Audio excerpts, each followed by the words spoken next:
Hello, Mike Ako, and welcome to the Invasive Species Info Briefing. First, I'll turn this over to Chelsea for some housekeeping. Aloha chairs, senators, representatives, colleagues, and members of the public. My name is Chelsea Arnott with the Department of Land and Natural Resources and Program Support for the Hawai'i Invasive Species Council. Just a couple of housekeeping. So this info briefing will be streamed on live on the Senate YouTube channel. That's available via the hearing notice, and the recording will be available for viewing afterwards. For presenters, please remember to speak into the mic. For presenters participating remotely, keep your mic on mute when you're not actively speaking. Please don't unmute your mic or speak until you're called on to speak. And also check chat panel periodically. And I'd like to introduce Senator Gabbard this morning. He is in his 7th year as chair of the Senate Committee on Agriculture and Environment and has served as a member of the Hawai'i Invasive Species Council since 2009.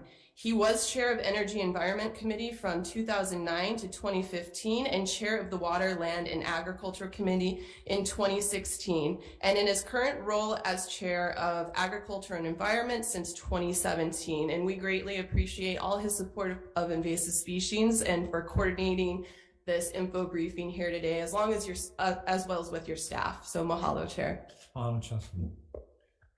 Okay, and again, aloha Mike Ako, and mahalo for joining us. Today's joint info briefing is being co-chaired by the Senate AEN Committee and 3 House committees: Energy and Environment, Environmental Protection, the Water and Land Committee, and also the Agriculture and Food Systems Committee.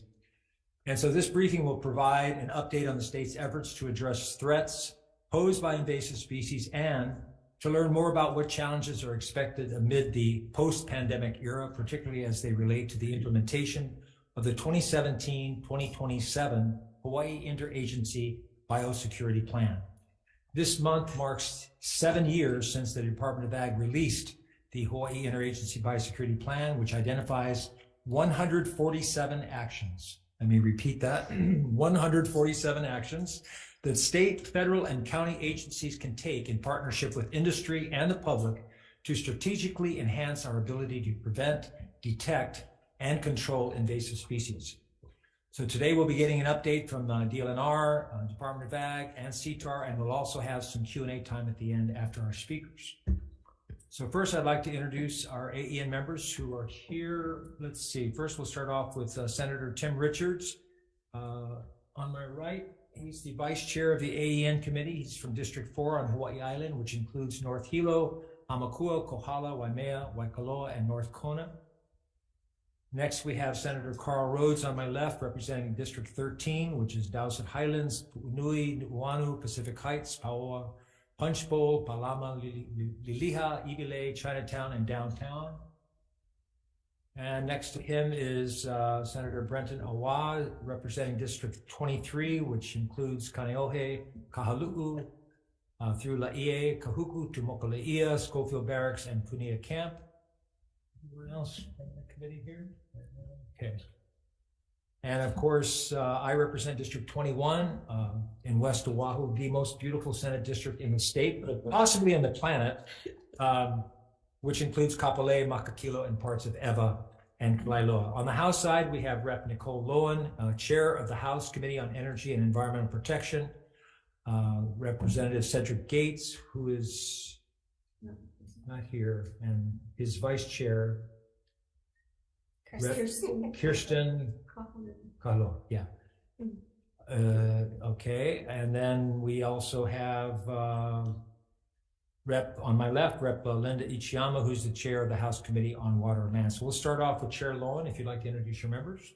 Oh, sure. I think you actually basically covered it all. I'm Representative Nicole Lowen. I represent District 7, Kailua Kona, North Kona, South Kohala. We have my vice chair, Representative Cochran, who represents a district in Maui. I can't say I know the number. 14. Yeah. And then Rep. Kahaloa is also on the EEP committee. She represents District 6, which is Kailua Kona to Hononau. And those are all the members present. And I think we would introduce members of the Ag committee, but they are the same members as the EEP committee. So we'll pass it over to Chair Ichiyama. Just one quick comment that Chair Gates sends his regards for not being able to attend this hearing at this time. Mahalo. Thank you, Linda Ichiyama, Chair of Waterland, and Vice Chair Mahina Poipoi. Thanks. Okay. So one of the key concepts of the Hawaii Interagency Biosecurity Plan that I mentioned is that no one agency can do this important work alone. To be effective, agencies, partner organizations, industry, government, all of us need to work together. You know, Laulima, many hands working together. So whether we're talking about little fire ants, rapid ohia death, coffee berry borer, we need to be vigilant in minimizing the impact of invasive species on our agriculture, our environment, our health, and our way of life. Invasive species impact every single one of us here in Hawai'i, and biosecurity is everyone's responsibility. So I'd like to introduce Chelsea Arnott, who you already heard from DLNR and Program Support for the Hawaii Invasive Species Council. And Chelsea will be introducing today's speakers and talk more about the Hawaii Interagency Biosecurity Plan. Chelsea? Mahalo, Chair. I'll just run through a quick introduction for each of our speakers, and then when they get to their presentations, they'll introduce themselves again. And just for the agenda's sake, we'll be starting off with Hawaii Department of Agriculture, Plant Industry, Darcy Oishi will be presenting on their behalf. Raquel Wong from Hawaii Department of Agricultural and Animal Industry. For the Department of Land and Natural Resources, Division of Forestry and Wildlife, we'll have Cynthia King, Rob Hoff, and David Smith presenting. For the Division of Aquatic Resources, we have Lizzie Monaghan. For University of Hawaii, we have Mike Melzer. For our multi-agency project updates, we'll have Christy Martin from the University of Hawaii Pacific Cooperative Studies Unit, Coordinating Group on Alien Pest Species. Michelle Montgomery from also UH-PCSU Hawaii Ant Lab, and also myself will be presenting on the Ports of Entry Exit Pest Monitoring Program. So with that, I think we can get into our first presentation if everybody's ready. Okay.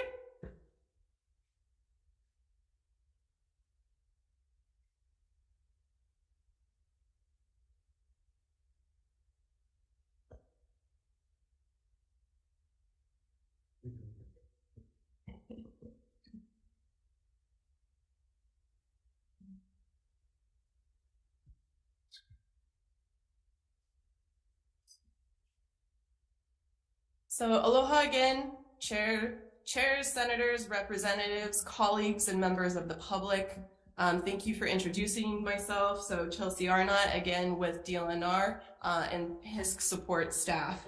I really appreciate each of you and acknowledge the time you're taking to attend this info briefing and hear from our state departments and partners about invasive species. Everyone here today has been impacted by invasive species in one way or another. And that's just from who here has been bitten by a mosquito or gone in your yard and pulled out a vine only to have it return with more vigor? Or are you the rancher on Hawaii Island that is seeing some of their foraging grasses diminish by two-line spittlebug, or the fisherman that's seeing the inshore reefs transform with invasive algae? Or the concerned community member realizing the cultural threat of coconut rhinoceros beetle. Invasive species impact us all, and there is no shortage of issues to address. That is why it is so important that we have a clear strategy on what the most pressing issues are and where we can have the greatest impact.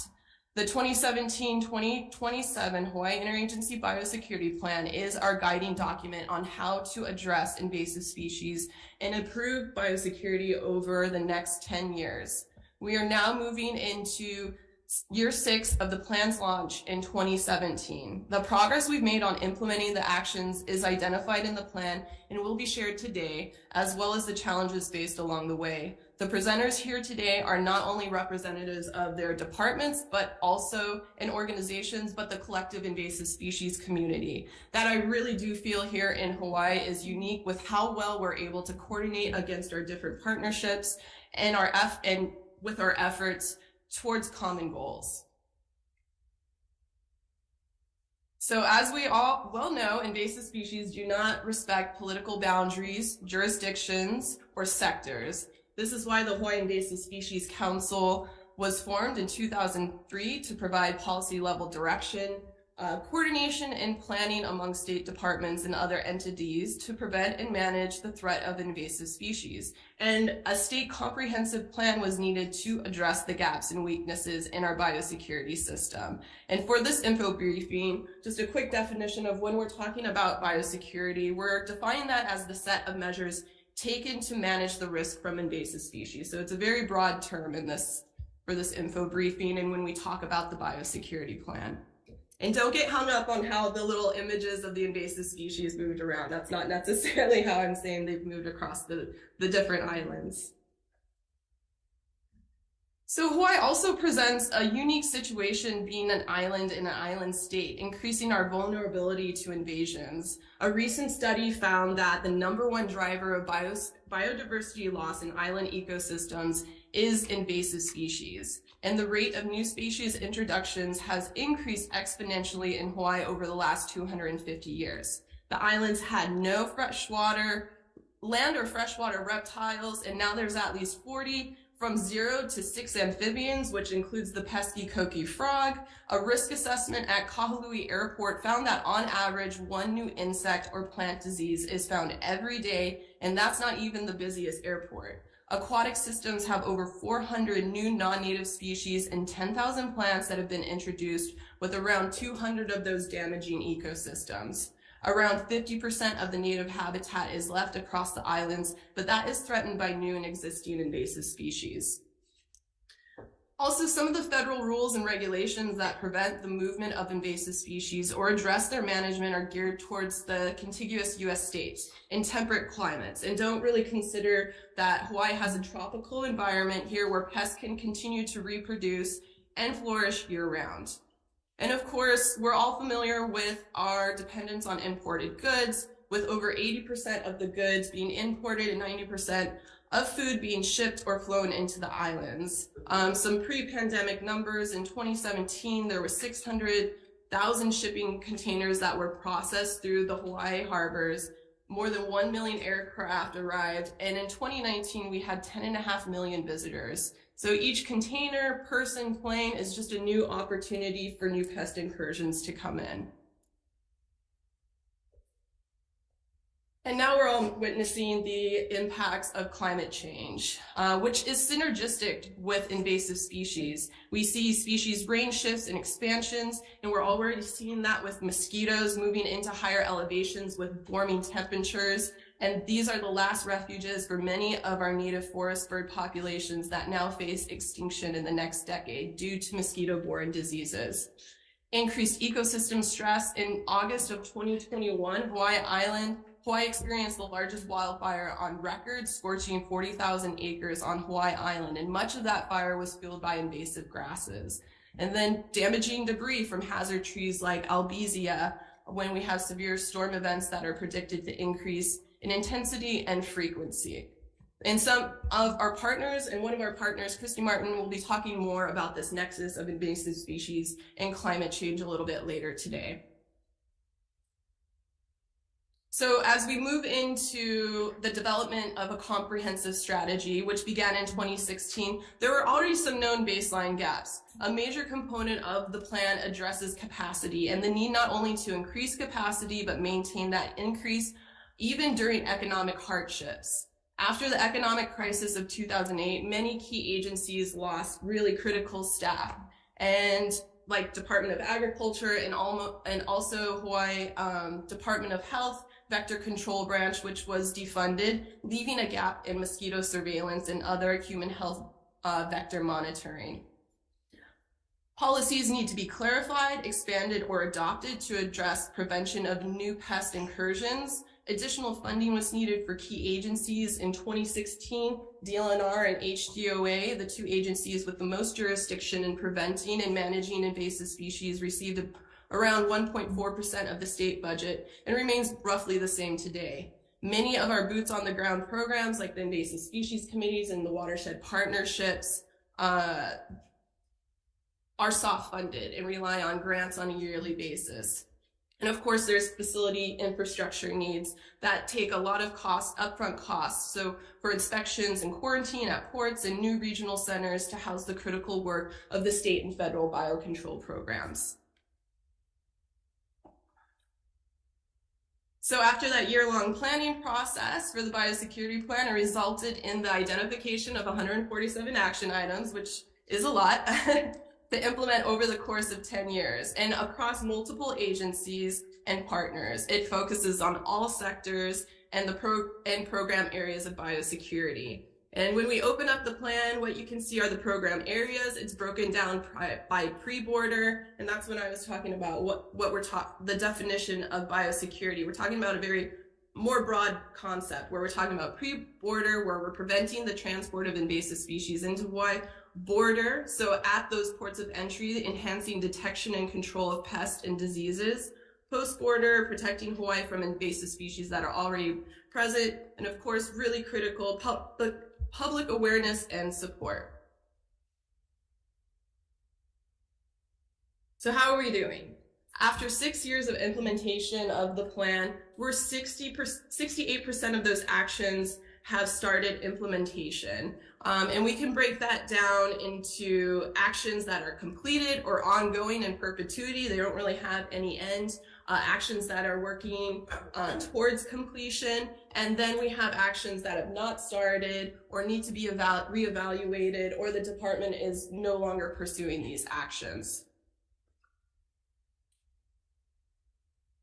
And we can break this down further by progress area. So looking public awareness, we're doing really great, and we're making a lot of progress there. And then when we look at the other program areas, we're starting to level off and not implementing as many actions each year as we were at the beginning.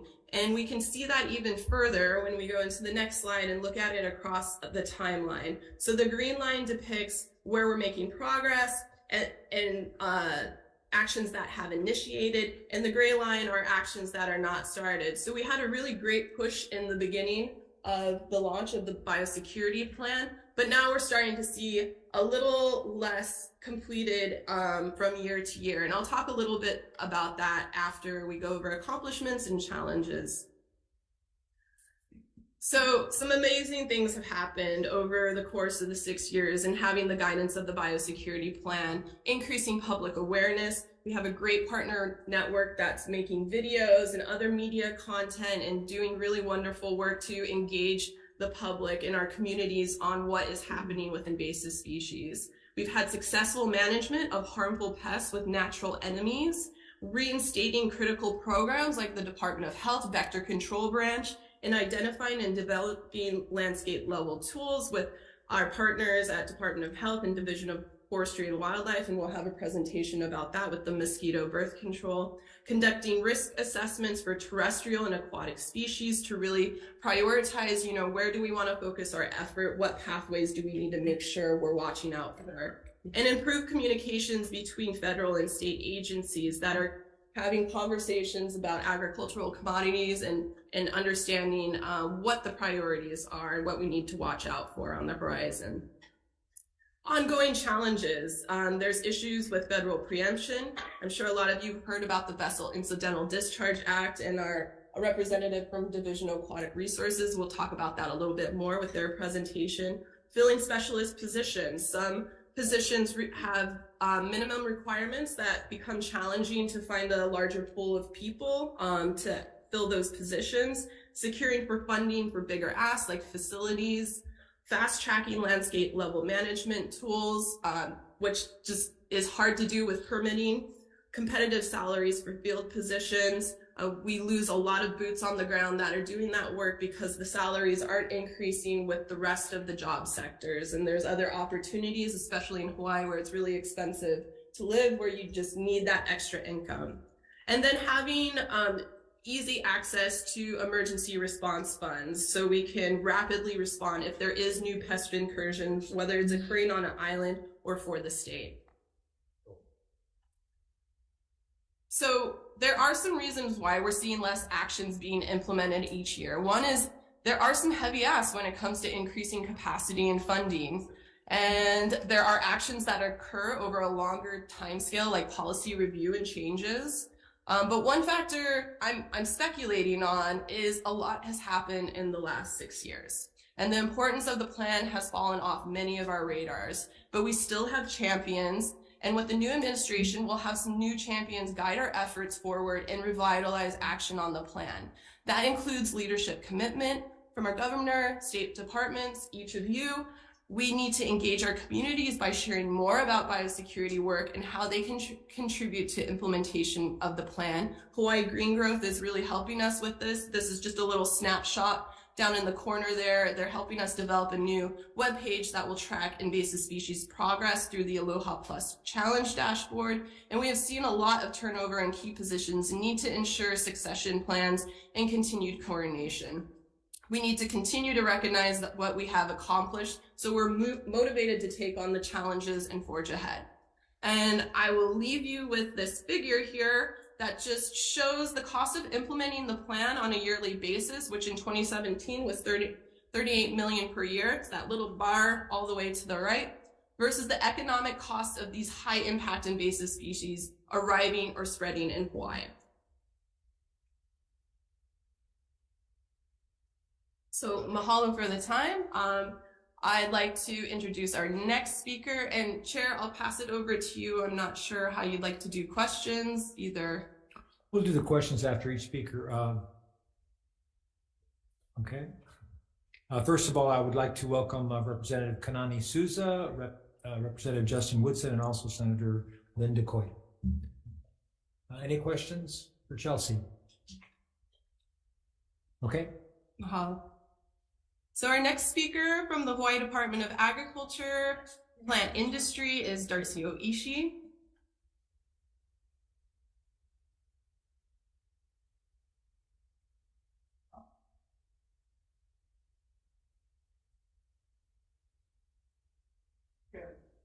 Sure. I have a quick question. Okay. You know the biosecurity plan, what is the largest contribution to the introduction? Lynn, do you have a mic down there? Online? Yeah, better get a mic because we're online too. Yeah.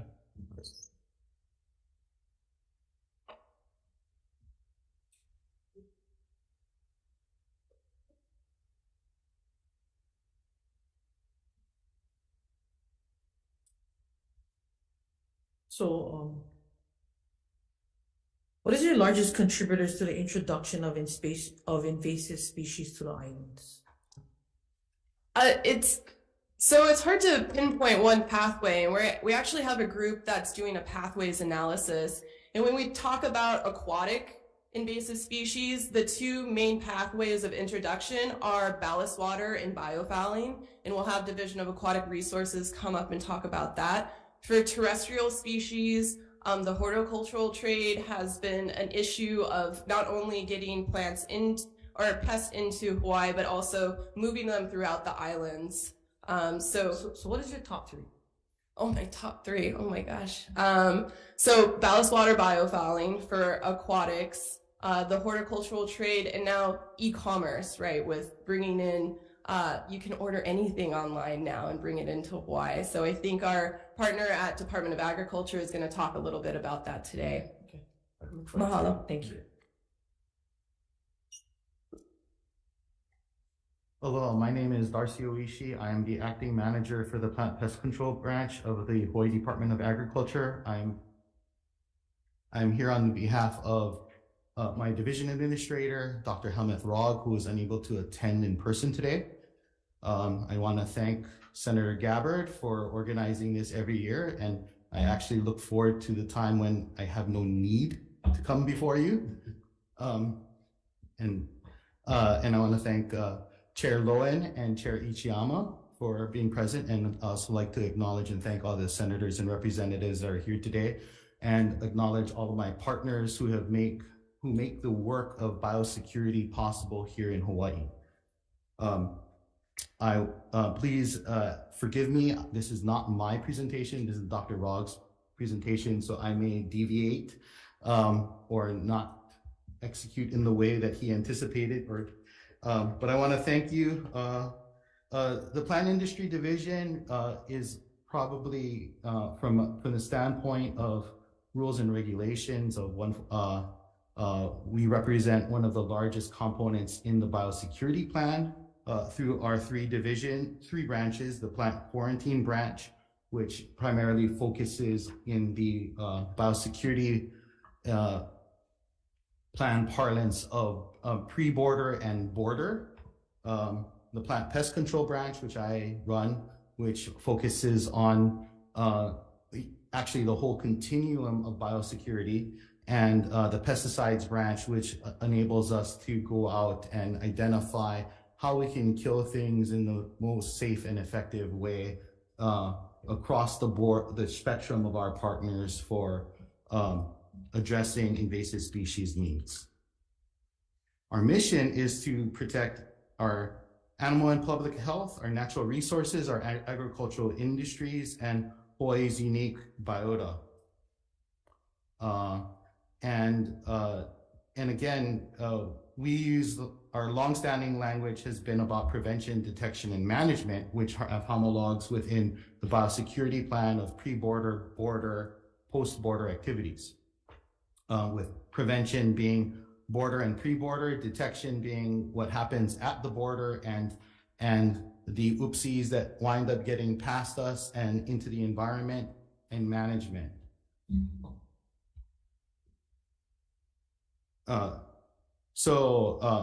In terms of prevention, our rules and regulations that guide prevention are really 150, Hawaii Revised Statutes 150 and 150A, and chapters 4-68, 4-70, and 4-72. And right now we're working on making modifications to some of these chapters.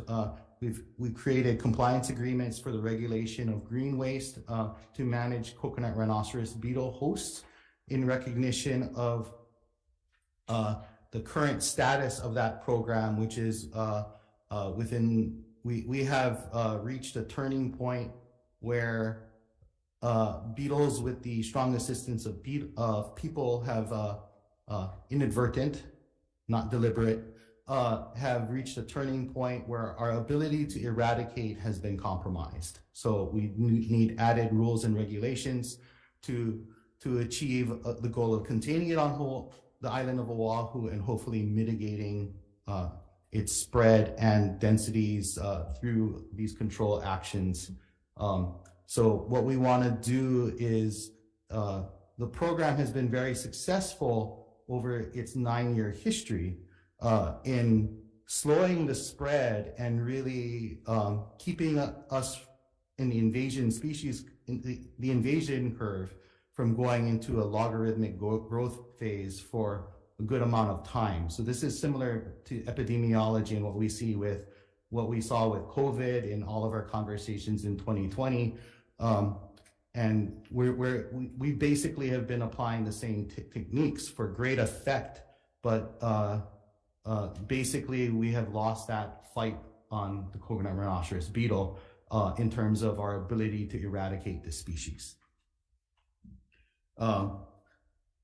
We also have what we're working on are updates for our noxious weed rules, adding some firewood rules and regulations, since firewood represents a fantastic way for spreading invasive species. And on the continent, we are seeing firewood has been a major avenue for spreading invasive species like emerald ash borer and Asian longhorn beetle, two pests that we do not have here in Hawaii.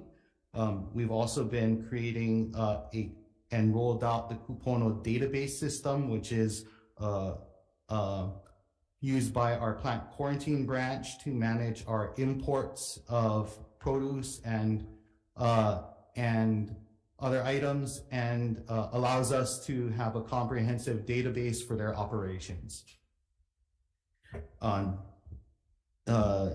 In terms of detection, we have a collaborative effort. Our detection programs have, we have strong partnerships with the University of Hawaii. Dr. Melzer here helps administer our CAPS agreement with the Cooperative Agriculture Pest Survey Program, funded through the U.S. Department of Agriculture's Animal Plant Health Inspection Services. And we collaborate on a variety of early detection programs, and we detect over 20 plus pests every year that are going to be likely of an agricultural or environmental significance. Our management efforts have been focusing on coconut rhinoceros beetle and coffee leaf rust and coffee berry borer, and this includes, for these two pests, we've been funded for a subsidy program, which there's an active bill which the department supports going through right now, and the two-line spittlebug, which is a significant pest on Hawaii Island and affects our ranchers greatly. And we have some funding for to help mitigate costs and impacts for TLSB. And I saw there was thank you, Senator Gabbard, for introducing a bill for TLSB management. We appreciate that in the department.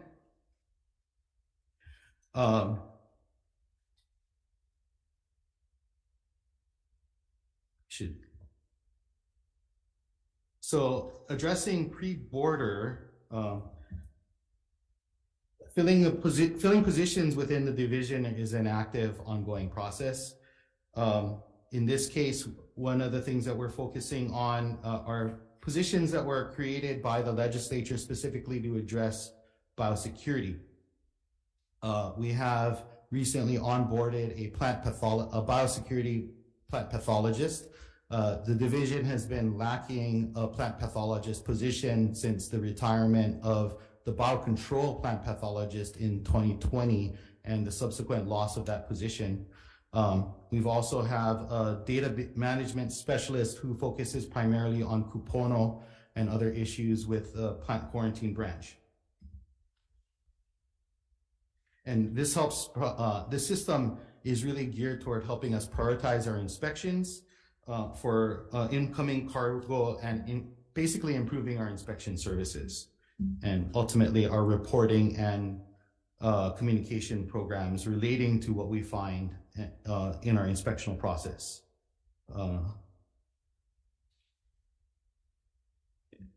So upon arrival at the border, we have PQ inspectors inspecting planes, cargo. At our airports and marine ports, we deploy specific traps for known invaders in coordination and collaboration with our federal counterparts at USDA APHIS and our university and our invasive species committees to implement our early detection and rapid response programs. Primarily, we're focusing on preventing any species from entering the state and before they can get established. So I believe, Chelsea, you referenced the amount of detections as part of the Kahului Airport Risk Assessment.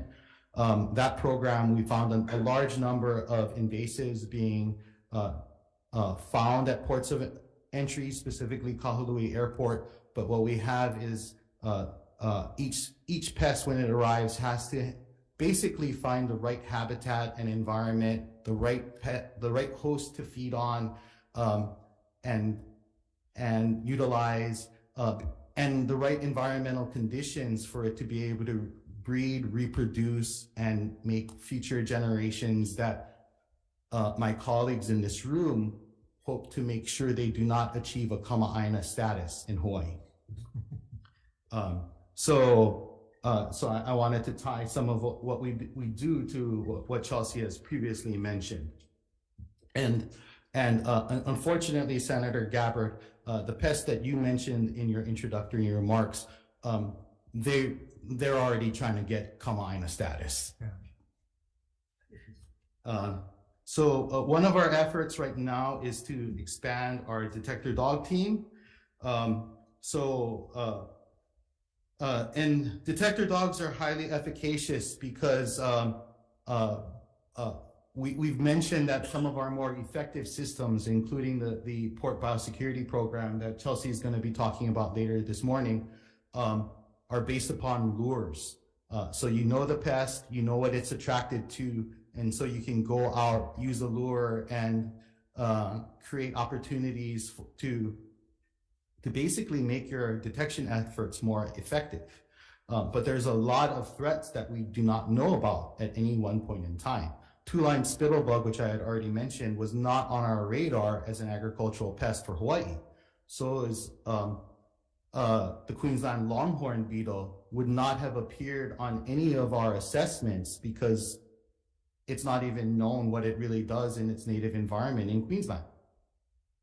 So what we want to implement is our ability to broadly detect pests in as cost-effective way as possible, and this includes the use of detector dogs. And detector dogs have been used in increasing fashion, and it's part of a national mandate to increase the amount of detector dogs being used as part of USDA and Customs and Border Protection. And we partner with the Canine Training Center in Georgia to make this happen. Dr. Rogg has authored a proposal which we hope will get funded at the federal level to increase our canine detection program so we can expand it from our current existing program, which focuses on brown tree snake and detection and coconut rhinoceros beetle detection to include incoming cargo inspections for the vast amount of targets that are present. And we particularly note the success of our big brother state, California, who uses detector dogs. And another thing that Chelsea mentioned earlier this morning, priority parcels coming from large internet resellers, and they have been very successful in using canines to evaluate and screen incoming parcels within these programs. So we have a variety of challenges, and we're constantly reviewing our critical positions based upon today's needs and our existing funding limitations. And we're working on funding support for adequate facilities. In particular, Senator, I think you might remember that when I had you do that hearing, do a thought experiment and imagining what a pristine forest would be like and introducing a whole bunch of pests, and I asked you to then think about the Gabbard Center of Biocontrol Excellence. I am still working to make that happen, and Senator Richards, we can have a room for you also. Since I see you laughing over there. So we're still trying to get that facility up and running, and this is more important today than a few years ago because precisely of what I'm talking about with coconut rhinoceros beetle. We have a very good potential agents that can be brought in, but we do not have the facilities that allow us to do the testing and evaluation for fungal and viral diseases. Our current pathology facility, if Senator Richards was examining this as a live animal, he would be basically saying, put it down. So getting your help on new facilities would be fantastic. Am I running out of time, Chelsea? So with, I will stop my ad-libbing now and make myself available for questions. Members, any questions? Senator. Thank you, Chair. Question on reading through this, and we've had some of these conversations before, but the rapid response, identify the problem, but then rapid response, that can be touched on later. Not specifically. We'll have some scenarios that we can share about rapid response at ports of entry, but we aren't having a talk specific to that. I can touch base on that really quick, Senator Richards, if you like. Please. Is there a specific question about rapid response? Well, because for a biological plant or other species, invasive if we identify it quickly and move quickly to eliminate it. But in all my years in dealing here, we don't seem to have that ability. And think about Synesia, and when it was identified, but then we didn't do anything about it till it became a pandemic. So are we setting up a structure that we can have a rapid response? Are we looking at that? Is that part of a plan? To answer that question, Senator, first, Senecio, for those of you in the audience who may not be aware, that's fireweed, the common or yellow flower if you're from Big Island. I think in the specific case of Senecio, one of the things has been proper communication. And when the department or any of our partners detects a pest, we should be very explicit in terms of where we are in our ability to react fast, quickly, and move to eradicate. And identifying the kinds of hurdles that we have in order to move forward with eradication, or whether we need to go into control and management right off. And that's based upon where we are in the invasion curve, which is, there's a lecture part of me that wants to go up and get a screen and write. And the invasion curve looks like a big S. And on the lower portion of the S, we have a point where there's a logarithmic growth phase. We want to get it before, we want to have our detection before it has already entered logarithmic growth. And that's almost always the case, where when we find it, we're already at a point where eradication is going to be difficult, if not impossible. Coconut rhinoceros beetle, we did, even though we had a high population at the time of detection, we had significant opportunities. We just did not have the techniques and the know-how at the time of our detection in 2013 to take the actions and reduce the populations. For coqui frog, another one of the Kama'aina pests, we didn't have the authorities or the rules and regulations lined up to address it. So to an extent, there's a case-by-case issue, but I think what we need to do is have more strategic planning and guidance that organizes our collective efforts, so we're not pushing on each other's authorities and we're working on everything collaboratively in real-time fashion. And we need more strategic templates for the different kinds of invasive species threats that we are faced with on a day-to-day basis. Okay, and so what I'm hearing is I'm not sure we have the templates or the policy that allows us to respond quickly. Correct. Okay, so that's something, because we may not have the technology to respond, but if we also don't have the policy, it doesn't matter if we don't have the technology. Correct. Or we have it. So, Correct. Okay, Chair, thanks. Thank you. Senator Rhodes? Thanks. Thank you. I just had a question about the dogs. So you said they're very effective in detecting invasives.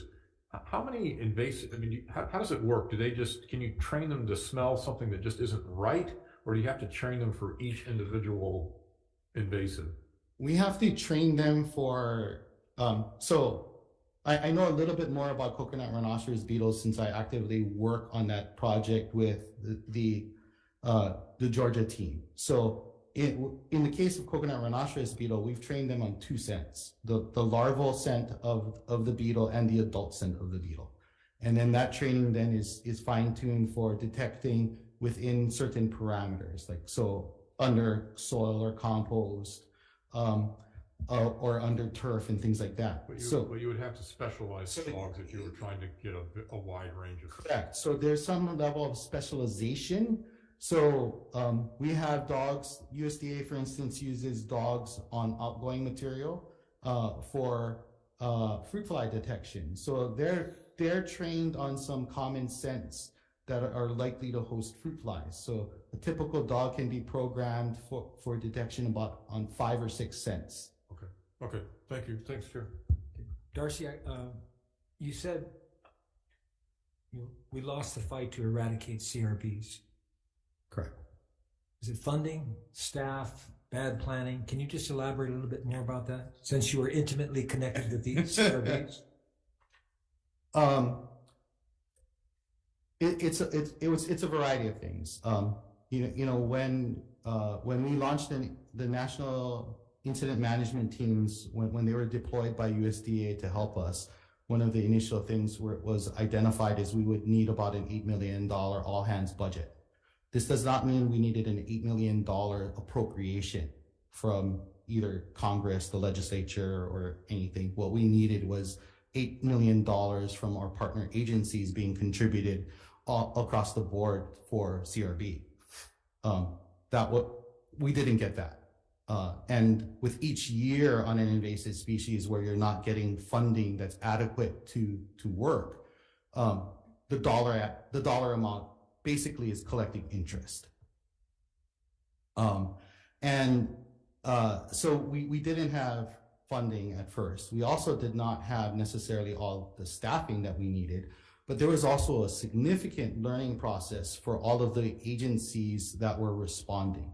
And at the height of our interagency response, where we could not bring on staff fast enough to address the issue, we had partner agencies. There were 13 partner agencies contributing staff at any one point in time. And that was a fantastic effort, but that was a serious logistical hurdle. So that's another major obstacle, is how do we ramp up, Senator Richards, in terms of staffing quickly and effectively, given how we get money and all of those functions. We also did not have the tools and techniques. Our partners in other parts of the world did not have sufficient funding, both for their responses or for research in how to control coconut rhinoceros beetle. Once we identified those tools, and we had a fantastic partner with the US Navy, and yes, I'm actually saying good things about the Navy, and they implemented fantastic comprehensive green waste management plans, which actually showed that we can control the beetle in a profoundly effective manner. And right now, if I were to show you details on the number of trap catches and breeding sites, Navy property is actually looking really nice, despite being, at the time of the detection, they did not necessarily introduce the beetle, they just provided perfect habitat for the beetle. And those green waste management plans should be adopted on more of a statewide basis, and that will address a significant number of our invasive species issues, not just coconut rhinoceros beetle. Okay, thank you. Chelsea? Mahalo. So for our next speaker, we'll have Hawaii Department of Agriculture and Animal Industry, Raquel Wong. Thank you. Sure. Yeah. So Darcy, top three priorities on invasive species. If I'm top 3 pests or priorities? Top 3 pests that you guys have to address, and how you're targeting those top 3. I would actually ask for the ability to focus more on, Senator, I appreciate the question. One of the issues that I have when I ask to identify pests is, I don't know, I'm gonna quote. Darcy, just top 3, I just need top 3. Yeah. Top 3, what you guys focus on, prioritize. Okay, in terms of control, we need a lot more funding and efforts on little fire ant, two-line spittlebug, and I would actually add in Queensland longhorn beetle as a significant pest that hasn't been addressed, adequately, given the amount of host range and damage that it is executing on Big Island. Okay, so for the spittlebug, as you know, it's been a problem for the ranchers on the Big Island. What have you guys done to try and put a program together? Because we know when some kind of invasive species or pest hits that island, it sweeps across the rest of the state. Correct. Have you prioritized that? What does it cost for us to combat spittlebug on the ranchlands? In conversations with university, they've already identified about $1 million in research needs, just research needs alone, in order to develop management plans for two-line spittlebug. And this is another case where we are aware of the pest, but it hasn't reached the kind of damage in epic proportions that we're seeing on Big Island. The issue is really difficult because it creates a complex series of problems. When two-line spittlebug kills the kikuyu grass, it's being replaced by invasive weeds, which then go into the watershed. So my specific agricultural issue quickly turns into a DLNR issue. So the reason why I'm asking that is that should have been number one. Yes. And the $1 million that you folks are asking for, why hasn't there been a burn back?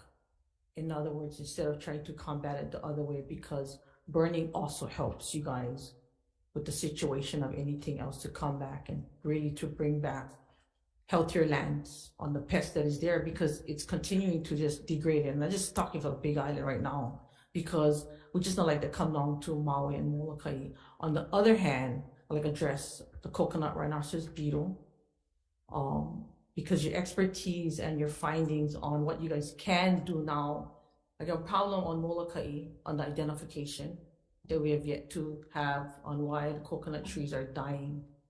Has that been coconut rhinoceros beetle, or are they dying because they're just old? I'm not sure if you were aware that one of my coconut rhinoceros beetle staff and I went to Molokai a few years ago to examine one of the issues. And some of those issues that are you referring to the DHHL lands, the coconut growth? I'm referring to Iva. Okay. So we didn't see any signs of coconut rhinoceros beetle being present. A lot of the problems that we're seeing on Molokai is partly age. There's a lot of other issues with, in some cases, a lot of water, actually fresh water, eroding some of the area, stealing nutrients away from the trees. So there are nutrient issues. We didn't see any real presence of outstanding disease issues that we needed to address. And Dr. Melzer in the audience there is one of our best pathologists in those regards. But a lot of it was basically age and management. Okay, so no coconut rhinoceros. No coconut rhinoceros Okay, beetle. thank you, Chair. And Auntie Lori Buchanan would have told me already. Chair, I have a question. Yes. Thank One you. more. And thank you for this time. I'm Maui County, and I know Misk's done a wonderful job. I only have Misk in here. And the nurseries you touched on nurseries as one of the entry parts. So there's nurseries, and I won't name the names, but that they would go and cite them for coqui frogs. They clear it up, and then they just let it happen again and again and again. So how can we, I don't know, fine them so big, hit them where it hurts in their pocketbooks to just stop that practice? Because basically they just, when they get cited, they clear, but then so they turn their back and they just go back at it again, and it just continues to happen. Thank you, Vice Chair Cochran. We're actually having a meeting next Tuesday, right? I believe next week, early next week, to actually discuss those very issues between DLNR and HDOA to come up with better solutions. We've actually sent out additional staff to begin assessing in advance of that meeting the on-the-ground situation with that particular nursery that I believe you're referring to. So I hope we'll be able to have a better answer for you early next week. Thank you. Okay. All right. Thanks. Thank you, Darcy. Good morning, everyone. Thank you for this opportunity for us to present a little bit about the Animal Industry Division. My name is Raquel Wong. I am a veterinary medical officer with the division, and we're just going to go very briefly into some of the things that we do in our agency.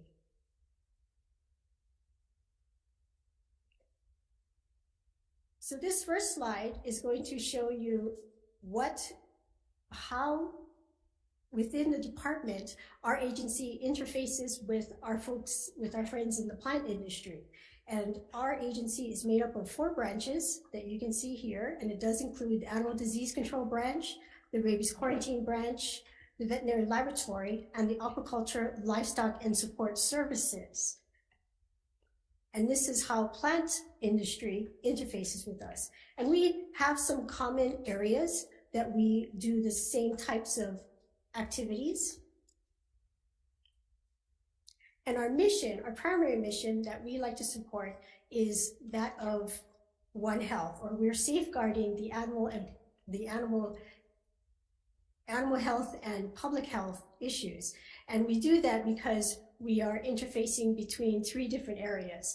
And it's the animal health, there's the human health, which is the public health side, and the environment. And so these 3 things will interplay and help us to define what tasks that we need to do to protect the animal industries.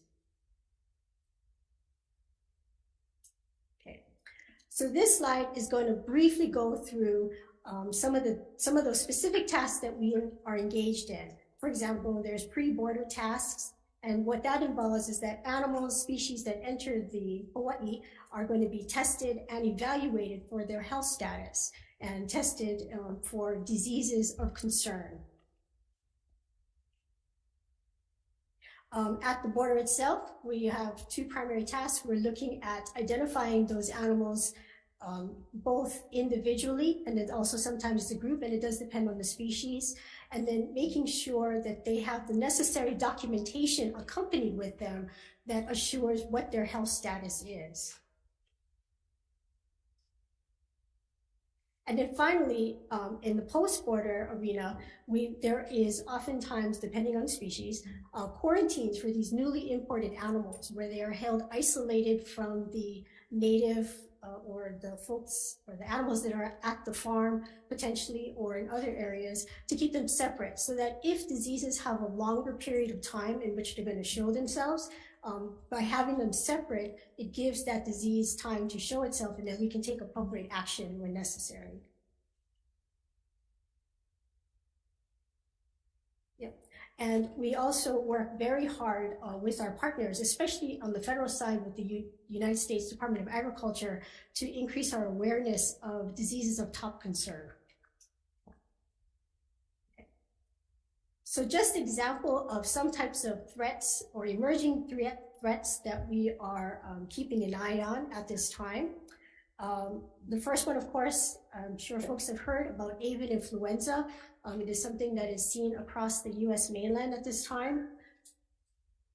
The virus itself does mutate from viruses that are endemic in wildlife or wild birds.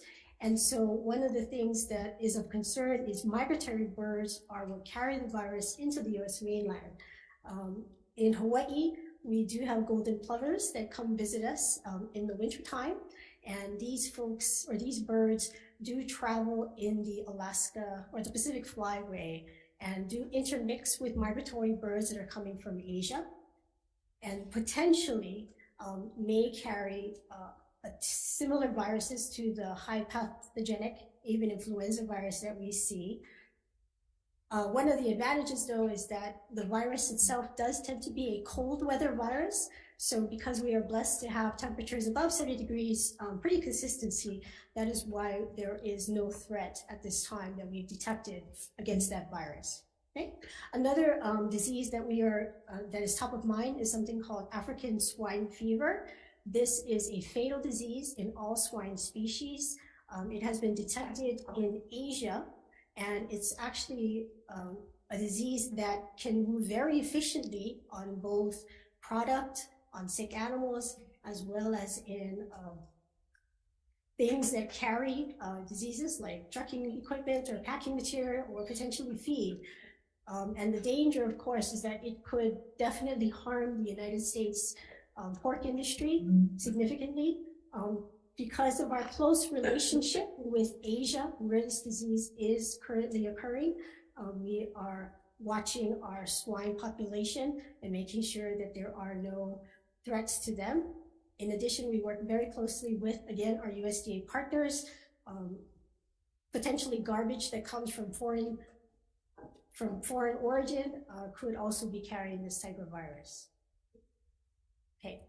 Finally, the other thing that we often look at are exotic ticks. Now, Hawaii is blessed, again, we only actually have reported 2 types of ticks that we have found. The first is the brown dog tick, which is very common.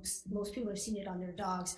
The second is a spinous ear tick that does occur in livestock that we have very few reports of. We don't have things like the deer tick or the Pacific leg tick, which can carry other types of disease like Lyme's disease. So we spend a lot of our time on the inspection process looking at species that are known to carry ticks, such as dogs and horses, and detect those types of parasites. And these animals are all required to be treated prior to coming into our state, as well as being treated upon entry into our state.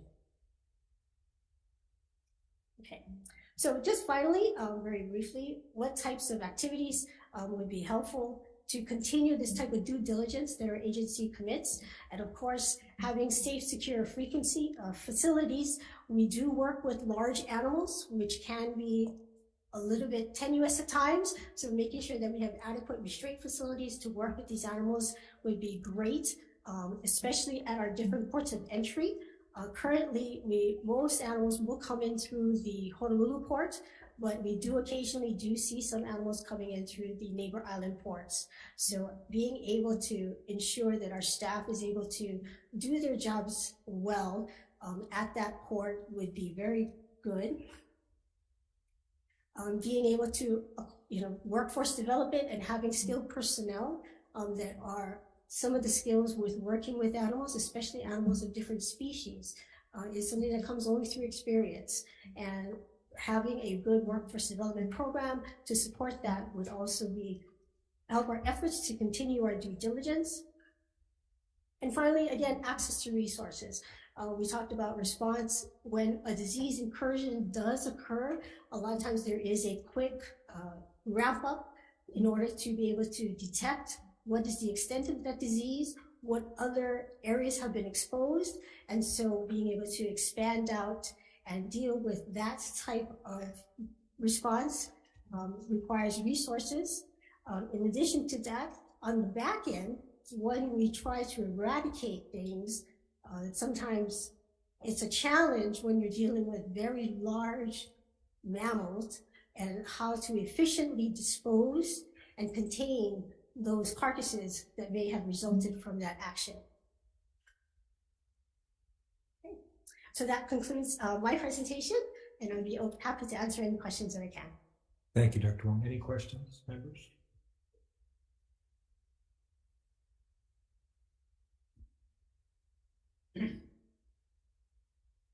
What is involved in your pre-entry testing? It does depend on species. So, for example,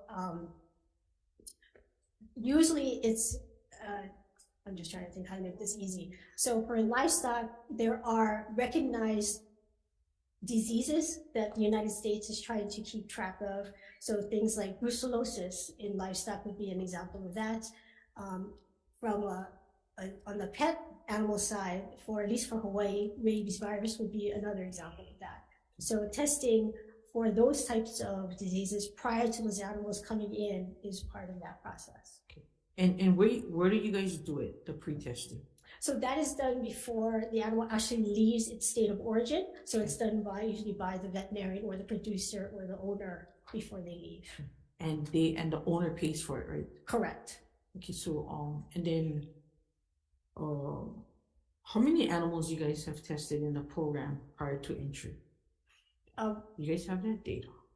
I can get you a specific number. I mean, again, it does depend on species. But for example, so say dogs. Yeah, so dogs off the top of my head, it's about 15,000 in calendar year 2022. We had about 15,000 dogs enter the state, and these animals were all about 90% of them, 90 to 95% of them did undergo the FAVN rabies titer test. And that is a test that detects the antibody response to the rabies vaccination. It's not testing for rabies. So if they test, they clear, they come here, you guys retest again, or do you stop? No, not in that particular instance, but livestock is handled differently. In that case, like in horses, equine infectious anemia, which is passed by a vector, which is passed by a fly, those animals are tested prior to coming in, and then they're tested 30 days to 45 days after entry. Okay, then on your avian influenza. Mhm. So now that, I guess it's become more apparent that avian influenza is starting to move about, how are you guys addressing the egg layers in regards to imports of chickens? So poultry that is imported, they have to, so there's two methods in which we've addressed that. The first one is the USDA does publish weekly sort of the alerts or notifications of where the disease is occurring in the US. So the first part is the staff will assess the request for permits. So poultry that comes into the Hawaii does require a permit to enter the state, and they will look at where the origin is. And if it is in a quarantine zone, they will deny entry of that commodity into Hawaii. So that's step number one. Step number two is that most cases, poultry, depending on their age, will have to be quarantined prior to entering into our state to make sure that they're not showing signs of disease. So, there's a lot of programs now, with the egg laying program. So, in particular, of heavy imports, in this case, egg layers, you guys have other areas recommended by imports for egg layers that are out of the avian influenza zone? Yes. So depending on which state is currently affected, and I think right now, I want to say there was a period in which Washington State was affected. So the recommendation would be, don't purchase your poultry from that particular state. Choose a different state where you can. And you guys can help them with data. Yes. Okay. Thank you. Okay. Thank you, Chair. Thank you. Anyone else? Sure. Thank you, and thank you for all your work. I know Kahului Airport has a wonderful facility, and yet to take on Airport Manager Marvin Moniz's invitation to go and check it out. But he prides himself in that particular airport and your facilities. So, is there any way you folks can be involved in any feral type animals that are running rampant around? Well, probably statewide, but I know specifically county of Maui at all? Are you folks affiliated at all with dealing with that type of animals? So yes, most commonly where we're going to get involved is when it spills over into our domestic herds. So a classic example, of course, is feral swine, feral pigs, right? They can carry the exact same diseases that are of concern that we see in our domestic herds. And what happens is when a producer does not or has maybe lax biosecurity around their farms, and we get contact between feral animals and domestic animals, there is spillover, there is disease transfer that occurs. Unfortunately for the producer, what can happen is because it is a disease that is actionable, meaning that it cannot be in the United States does not want it in as part of a reporting period. They will go in and they will have that herd eradicated in order to stamp out that disease, but it's still in the feral swine. So part of the process, of course, is educating the producers to harden their biosecurity to prevent that crossover from happening. And that's most commonly where we'll get involved. Okay. All right. So I guess just to try and address the feral end aspect would fall on the county's jurisdiction, the private landowners' jurisdiction?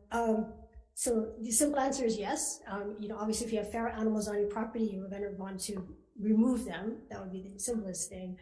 As a group, generally that falls under DLNR, Forestry and Wildlife for feral animals. Okay. Thank you. Thank you, Chair. Thank you. Chelsea? Mahalo, Dr. Wong. Thank you, Dr. Wong. Apologies for my lackluster introductions here, just for time's sake, and I'll let the presenters introduce themselves. So next up, we'll have Department of Land and Natural Resources, Division of Forestry and Wildlife, Cynthia King, Robert Hoff, and David Smith.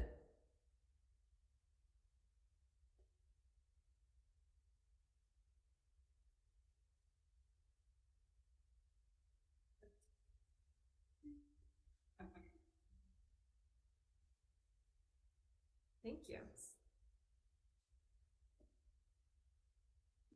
Good morning, chairs, vice chairs, and committee members. I'm Cynthia King, entomologist for Division of Forestry and Wildlife, and today I'm going to kick off by talking about how DLNR would like to use an approach to control mosquitoes.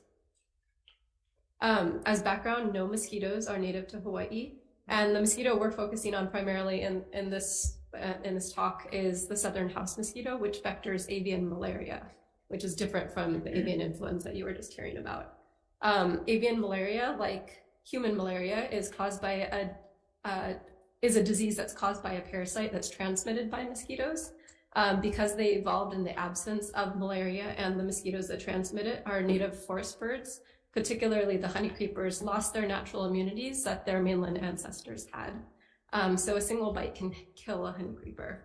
Our native forest birds are irreplaceable biocultural resources, and they've disappeared from the lower elevations where mosquitoes are common, but they've been able to persist at higher elevation areas where mosquitoes and malaria can't go because it's too cold.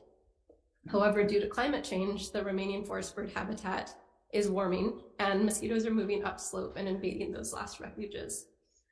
So some of you might be familiar with the approach DLNR is currently pursuing, but for those of you who are not, I'll explain what incompatible insect technique is. I know it's a mouthful. In short, it's the most promising tool we have to try and address the extinctions of our native forest birds. And how does it work? So like most organisms, insects carry different bacteria inside of them that can influence their biology. And just as an example, in humans, bacteria can influence everything from how we fight infections to what allergies we express in our bodies and how we digest our food. So just like some people can take Activia yogurt or probiotics to try and aid in their digestion, we can actually use bacteria to try and reduce mosquito populations. And that sounds weird, but it's because in mosquitoes, that bacteria is actually a part of their reproductive process. And so a mosquito can have, here we go, a certain kind of bacteria that makes reproduction with other mosquitoes impossible, even if it's the same species. And the approach of using a mosquito with a different type of bacteria to control other mosquitoes, we can refer to it as birth control, because the mosquitoes actually still mate and lay eggs, but those eggs simply just don't hatch. And that's what you see illustrated here in the lower half of the screen. I know it might be hard to see. The bacteria that IIT uses is called Wolbachia. This is a naturally occurring bacteria, which is present in over half of all terrestrial insect species worldwide. It's already present in insects here in Hawaii. It's already present in the mosquitoes here in Hawaii, as well as the fruit flies and the honeybees in your garden. For the approach to work, you need to release male mosquitoes en masse, such that those male mosquitoes mate with female mosquitoes already present in the forest. But because they're incompatible, those pairings won't produce any offspring, and that action can crash populations really rapidly. And it's important to note that male mosquitoes do not bite or transmit any diseases. They only feed on nectar. It's the females that bite. We've made some excellent progress this year to get permitting and environmental compliance in place to use IIT. DLNR is currently collaborating with National Park Service on an environmental assessment for East Maui. We've also contracted out drafting an EA for Kauai. Department of Health and DLNR are collaborating on a statewide EA to assess the potential to use IIT for the southern house mosquito, as well as 2 mosquitoes of public health concern. We've also been issued an import permit from the Hawaii Department of Agriculture to allow for the import and release of incompatible male mosquitoes. DOH has also applied for an import permit for those mosquitoes of public health concern. Plans are in place to retrofit a DLNR insectary for eventual holding and rearing. But in the meantime, we continue to cultivate public and private partnerships to try and further this effort, primarily with the multi-agency Birds Not Mosquitoes group. We're hopeful that limited trials will start in 2023 with actual releases for the benefit of these critically endangered forest birds by 2024.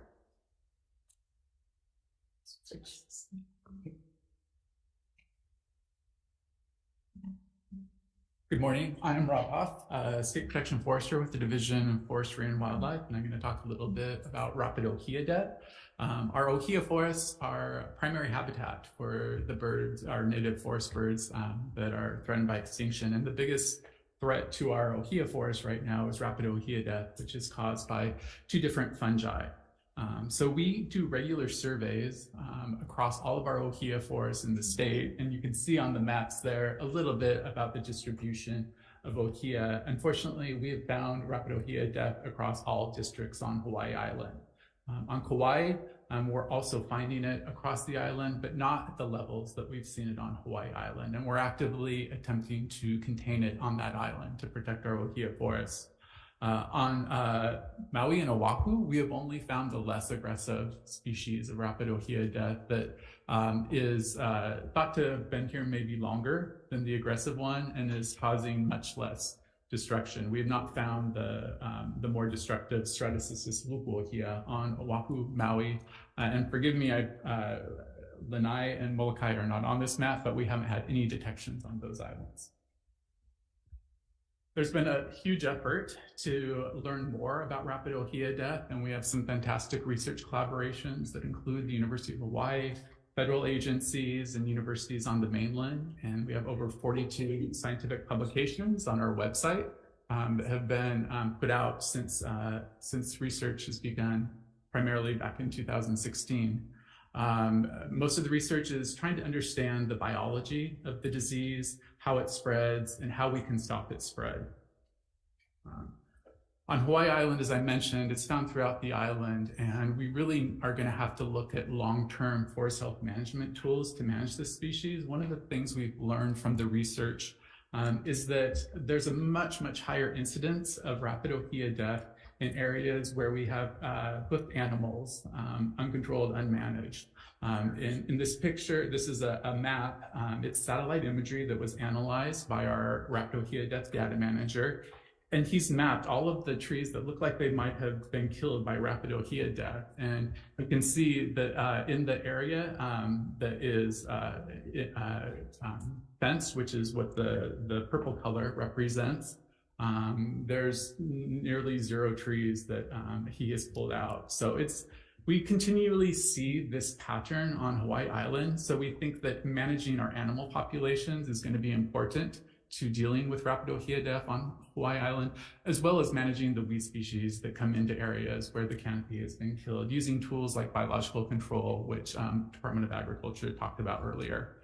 Our community outreach program has been really important, messaging to communities about the importance of ohia and how they can help prevent the spread. One of the things that's come out of the research is that we're finding that the pathogen can survive in soil. We were hoping that maybe the other microorganisms would outcompete the Stratocystis pathogens, but it's important that we don't spread it by spreading soil. So this coming year, we're going to focus on sort of rejuvenating our network of boot brush stations across the state. There was an interesting survey done on Oahu where we recently installed boot brush stations, and visitors knew how to use these stations, but local people weren't familiar with them and weren't using them. So we're going to improve the signage.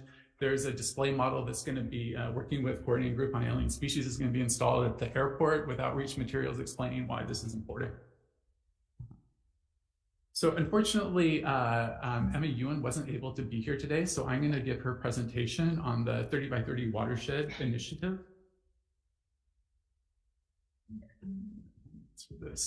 So not only are hoofed animals responsible for higher incidence of rapid ohia death, but they do trample and destroy, eat native plants and create disturbance for invasive plants to penetrate our remotest forests. Loss of these native forests to invasive species threatens our freshwater supply, which depends on native forest vegetation for recharging our aquifers. The Division of Forestry and Wildlife has developed a plan to protect 30% of our priority watersheds by 2030. And this map shows in purple where we've already protected areas or are in the process of protecting. And the red is areas that we are planning to protect to reach that 30% goal. Back in 2011, 10% of our watersheds were protected. Today, we have 21% of our priority watersheds protected. So we want to sustain that progress. What's allowed us to really accomplish this is watershed CIP funding that we've received from the legislature. This funding has allowed us to leverage federal funds. In the past decade, the division has aggressively sought grants, and we've raised $40 million in cost share. So on that graph, you can see the federal funding in red and how it's gone up after we've started receiving those CIP funds. So before I go into a couple of examples of those grants, just a mention of the importance of our forests and how the loss of the forest from hoofed animals dramatically increases the risk of flood throughout our islands. Native forests absorb and infiltrate water 14 times faster than bare soil, so it's important to maintain that vegetative cover. So one of the grants we're receiving comes from the National Fish and Wildlife Foundation for $1.64 million. This project focuses on the Manoa and Palolo watersheds and will be removing Albizia and Myconia, two important damaging invasive pests. And this is going to reduce flooding to the Alawai watershed. There's also a lot of funding available out there for carbon sequestration. Protecting forests is the #1 recommended land use action from the Greenhouse Gas Sequestration Task Force, which rank different agricultural and forestry practices as far as storing carbon. DLNR was awarded a grant from the USDA and RCS for $5.3 million that focuses on carbon sequestration. We are providing these funds to private landowners, primarily ranchers, to plant trees and also control invasive species. In order to fully take advantage of these opportunities, we really need staff to oversee and implement these projects. And so we are looking to staff up to fully take advantage. And finally, I wanted to briefly mention that in DLNR's budget request, our top CIP priority is $5 million a year for watershed fencing. And in the next presentation, we'll show how these fences are especially critical for managing axis deer in Maui County.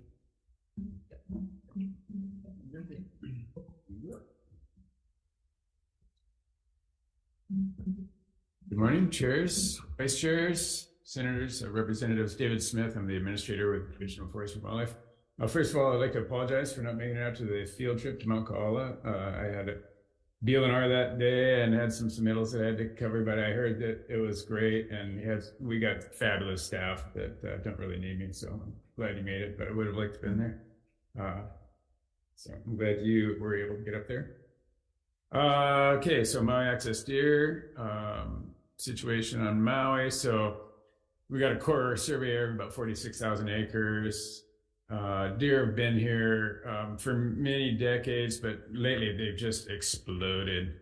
And for 20 years, we've had them year-round daily, no bag limit. So we have tried everything we can in terms of allowing public hunters to get access to deer, and it hasn't worked. Despite everything that public hunters can do, the populations are just growing exponentially. The deer have impacts on native ecosystems, watersheds. It impacts agriculture, residential areas, public health and safety with roads and the airport. Our core mission is protection of native ecosystems and biodiversity, watersheds and whatnot. And deer are an extreme threat to all of those things. Status of our management areas, we have about over 100,000 acres fenced. Maui has been ahead of the curve in terms of fencing and creating animal-free areas, important for watersheds, native species, threatened and endangered species, rapid rehea death. It's really kind of the core of our management of our watershed areas, which is at the core of what the Division of Forest and Wildlife does. There's island-wide impacts with deer. They impact private lands, agricultural areas, residential, resort, and so they really know no boundaries. They're extremely prolific, and they take advantage of any potential opportunity. So we've set up a task force. We've been working since the 90s with a working group. Our staff work in the Tri-Isle area managing deer, and they've been working both on Molokai and Maui. This they have a management strategy, and now they have a task force, which is all interagency and private folks, and they're all working together to try to get together an action plan, which is currently in preparation, and it will kind of lay out the groundwork for our approach. But they're currently active at the moment. Currently, we are taking about 10,000 deer a year. We think we need to take 18,000 deer a year based on the numbers and where we want to get to in terms of percentage of the population controlled. Axis deer is great eating. Honestly, it's one of the best game meats I've ever had. It's highly sought after, and so it has that going for it. But we're also having to do a lot of fencing, traps, staff control, working with private landowners. So it's pretty much all hands on deck effort to try to get the numbers down. And this is just a graph showing various feedback loops on what we're doing. But the bottom line is it's a really extensive multi-partner, multi-agency and organizational approach to trying to control these animals and get the harvest up to where we can get the population to decline rather than to just keep increasing. Available for any questions if you have. I see Senator DeCoite is queuing up. Chair. So thanks, Dave. I just wanted to what is your guys' base population on axis deer right now? The base population is I don't know what our base population is. 46,000 plus, I believe. Oh. Based on whose survey? We've been doing surveys in the East Core areas. So 46,000 on Maui in 2021. And that was based on surveys that we have done and working with partners. What is your baseline on Molokai? Molokai, I don't think we have a baseline population. I think Scott Fretz might be here too to answer questions. I'm not sure. He might know a little better. I don't know if he's here online, but we have been doing work. Yes? Oh, you know what? You want to patch Scott in because he knows more about this than I do. Yeah. Scott, do you have population estimates for Molokai? Yes. Good morning, Chair and members. The map you're seeing there is the results from a survey of that core area, Central Maui and Upcountry. That was commissioned by the county, done by a private contractor. The number recorded in that survey was 46,700 and something. It wasn't an entire island survey. We do know deer are distributed out to Hana and West Maui as well. So we know it's at least 46,700. We're are working. Scott. Sorry? Scott, are you looking for the Molokai base number? I'm sorry? Is there a base number for Molokai population? No, we do not have a survey for Molokai yet. We expect to survey Molokai similar to this within the next year to 2 years. Okay, so Dave, for the funding we provided for you guys have the traps here in Maui, or are they up and ready to use in some of those areas of hard to address access deer?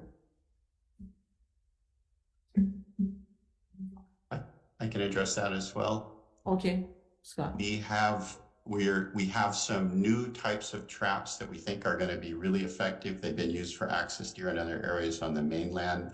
We're working with a vendor to come over and get our staff all trained up to deploy them. So they're not deployed yet, but we're close, and we expect to bring several of them online within the next 6 months. And then Scott, the other area of you guys are looking at opening. I know why will you open the MOU? Yes. MOA. Correct. What about the other location with the bridge that you guys are going to open? Is that open for hunting? Where are you referring to? I'm not sure. In Maui. We're working with other landowners, but we don't have any. It's really important, as you mentioned, to get new areas for public hunters to get in, and they help with control. Waiahuli's huge. Other big landowners we're talking with, but we don't have any others that are ready to go. We don't have the agreements established with the landowners yet. Okay, thank you. And the ask was, can we Can I get a copy of the update on the East Maui environmental assessment? Yes. Thank you, Chair. Thanks. I think, and correct me if I'm wrong, there was like an opportunity years ago to just eradicate access here, but it was decided not to do that. Is that correct? Or was that just on Big Island?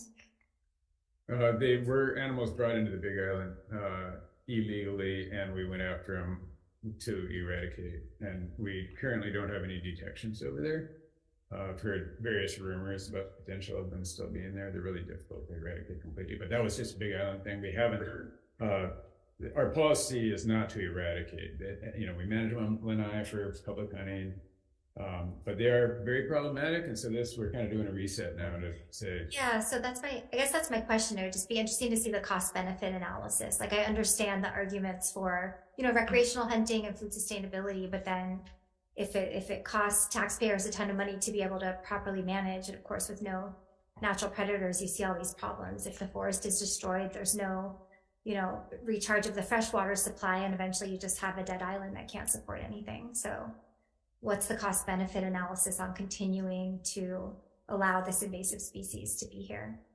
Yeah, that's a good question. We're actually thinking of working with UHERO to do an economic analysis, cost benefit of game mammals generally. And so we've kind of treated game mammals like they treat North American mammals, but that's native animals and native habitat, and our animals are all introduced and can cause quite a lot of impact. So just the impact on agriculture and the cost of fencing, and for us, fencing areas, it's extraordinarily expensive. And so I think looking at the cost benefit of all that, I think would be a really good idea. Thanks. Okay. Sure. Yes. Thank you. And addressing the Maui problem. So the commercial version harvest, where's that going, if at all?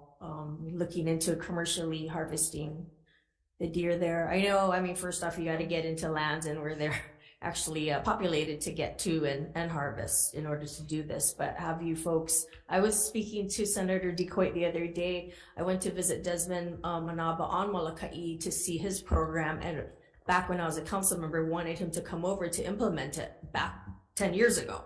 And it never did happen. So has there been any discussion as to, how that program on Molokai has been doing quite well, I believe? Yeah, there is some. I believe the limiting factor is the number of inspectors. So it's, you have to have the meat inspected. I don't know if Scott has anything to add on that, but that seems to be the limiting factor. It's just a matter of, if you're going to do commercial, the meat has to be inspected. That's sort of the crux move on getting meat out to the market. Okay. All right. Thank you. Okay. All right. Thank you, Chelsea. Thank you very much. Okay, thanks. So up next, we'll have also Department of Land and Natural Resources, the Division of Aquatic Resources, Lizzie Monaghan.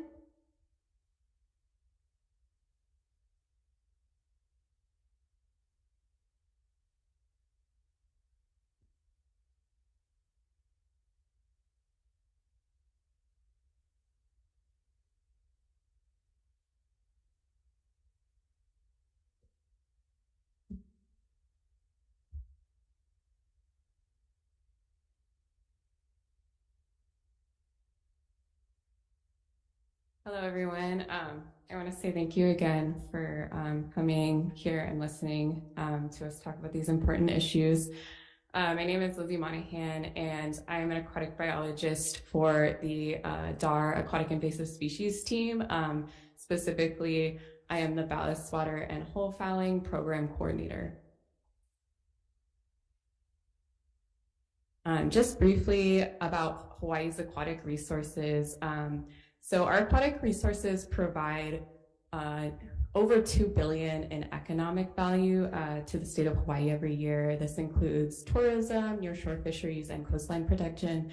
And that doesn't even touch on the cultural and ecological value that our aquatic resources provide to our state.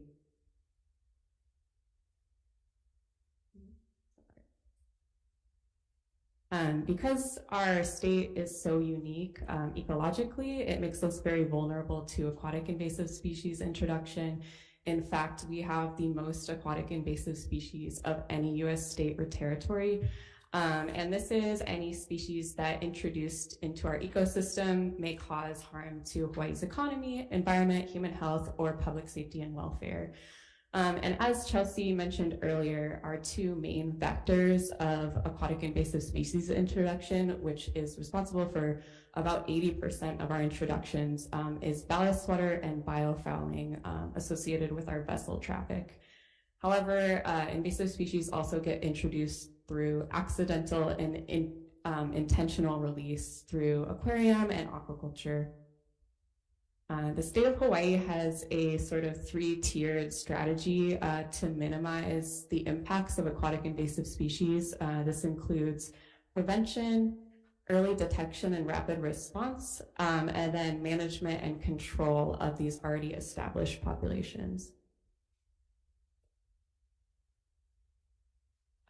So this is just a chart showing the structure of our aquatic invasive species team.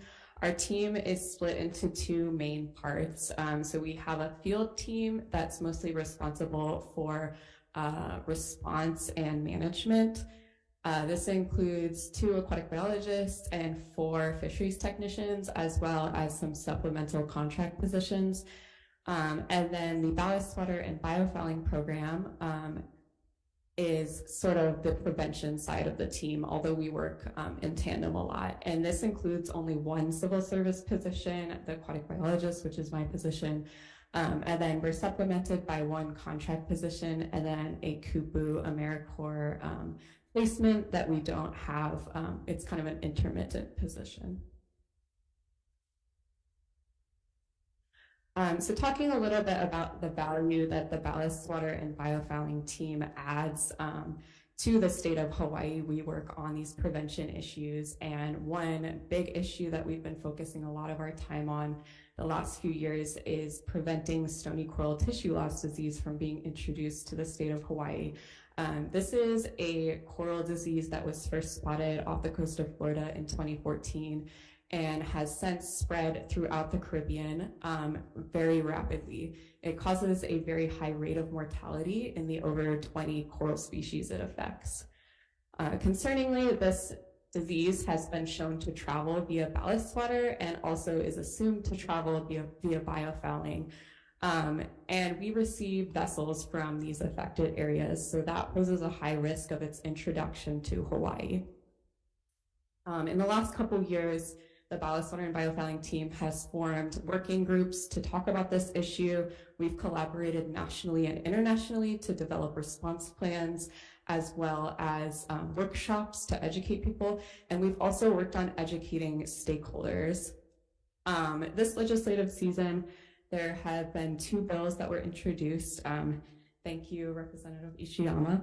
The Senate Bill number 468 and the House Bill number 755 that would provide DLNR with greater authority to regulate incidental discharges and also work in enforcement that would help us work on preventing stony coral tissue loss disease and other future threats from being introduced to Hawaii's waters. Another challenge the ballast water and biofouling team is facing is the Vessel Incidental Discharge Act of 2018. This act preempts states from developing and enforcing ballast water and vessel whole in-water cleaning regulations that are more stringent than federal regulations.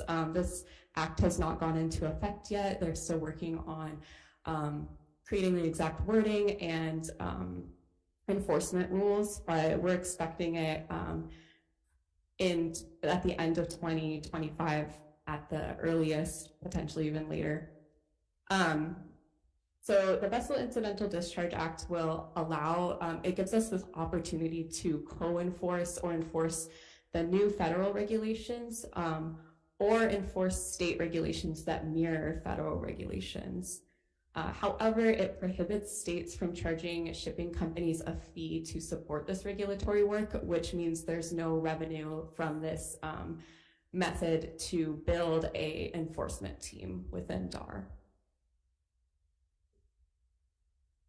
Another action we take regarding prevention is risk screenings. So we do this both for specific species to assess their risk of invasion to Hawaii, and then also for vessels carrying ballast water to identify high-risk vessels that might be transporting aquatic invasive species.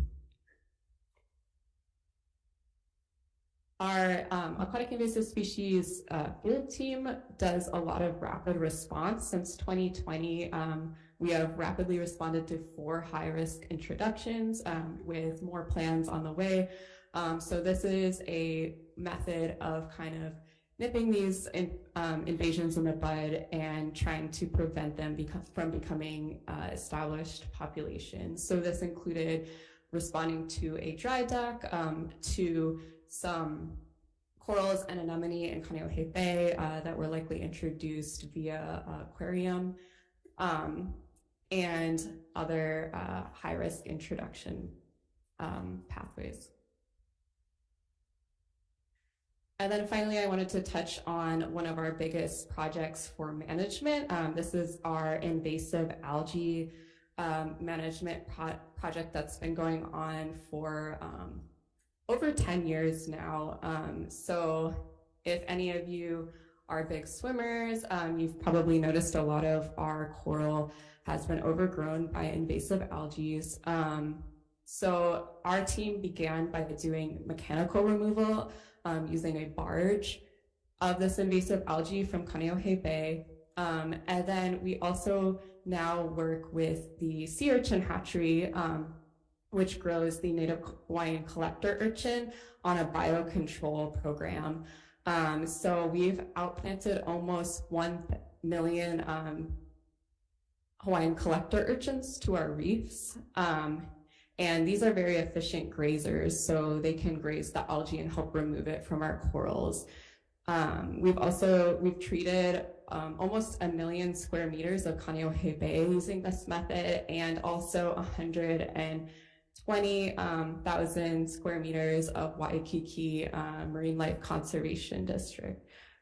We also use this project as a way to inform other groups on their own biocontrol projects. So just to touch on some of the challenges our team has faced, once again, we're facing this challenge with revenue due to the Vessel Incidental Discharge Act and not really having many permanent positions within the ballast water and biofouling team. However, I do want to touch on a big win that our team had this year. As of last year, there was 3 unfunded civil service positions within the aquatic invasive species field team, including an aquatic biologist and 2 technicians. And this funding was restored in January. So we are working on hiring for those positions, and that will greatly increase our capacity. So looking forward in 2023, these are our priorities, working to educate on the Vessel Incidental Discharge Act and its implications for aquatic invasive species in Hawaii. We're also prioritizing prevention and response to species of concern, such as stony coral tissue loss disease, and different pathways that are high risk for introducing new species. We're going to continue our invasive algae management with native urchin biocontrol, and then we're hoping to expand the AIS program capacity and reach, especially with those new positions. So with that, I would love to take any questions, and here's the contact for the aquatic biologist from our general aquatic invasive species team, Kimberly Fuller, and then my contact as well. Any questions? Chair.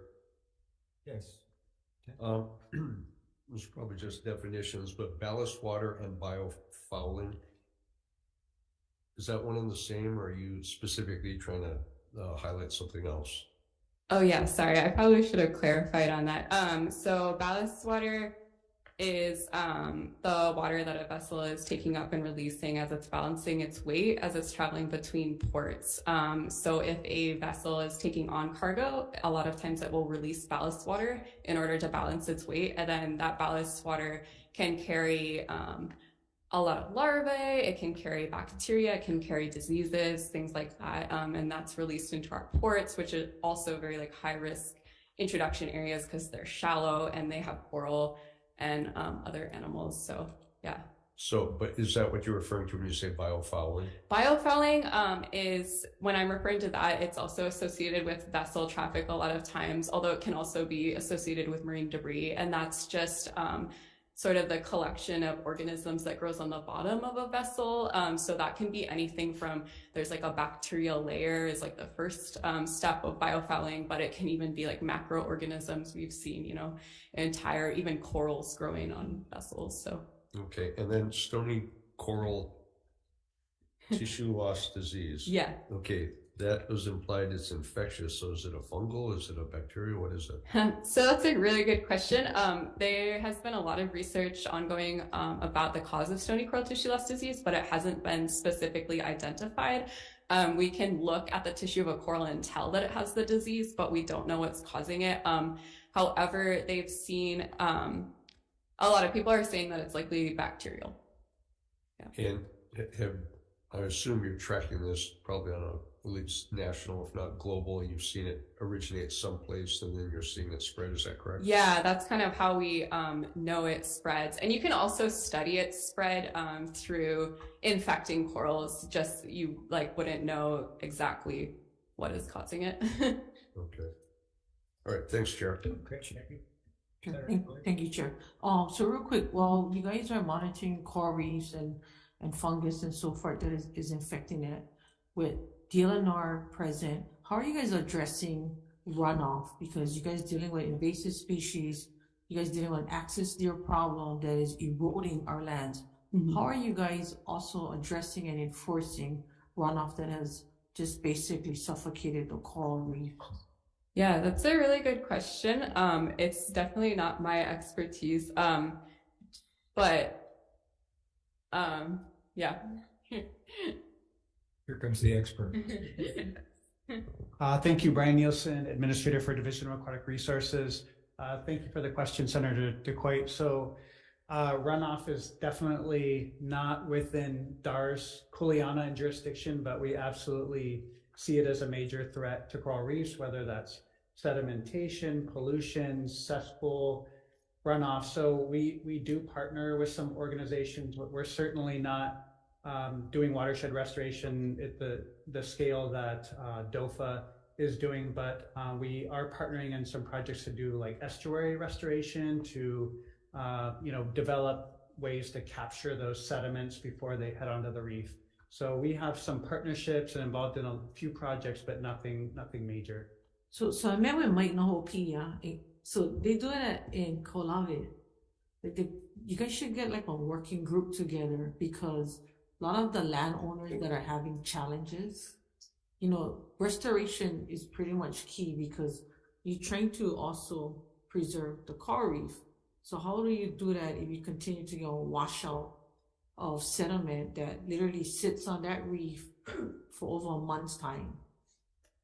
I mean, you're just defeating the purpose. So I would think that with DLNR having to deal with invasive species, you guys handling aquatics, that there would be some kind of committee formed so that you guys can address both private landowners that haven't done well management on their, management on their lands, which is why you have pasture management.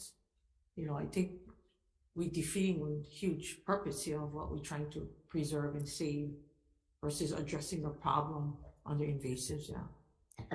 Yeah, that's a great suggestion, and a working group or some way to bring together different divisions or departments. Department of Health is part of that connection as well.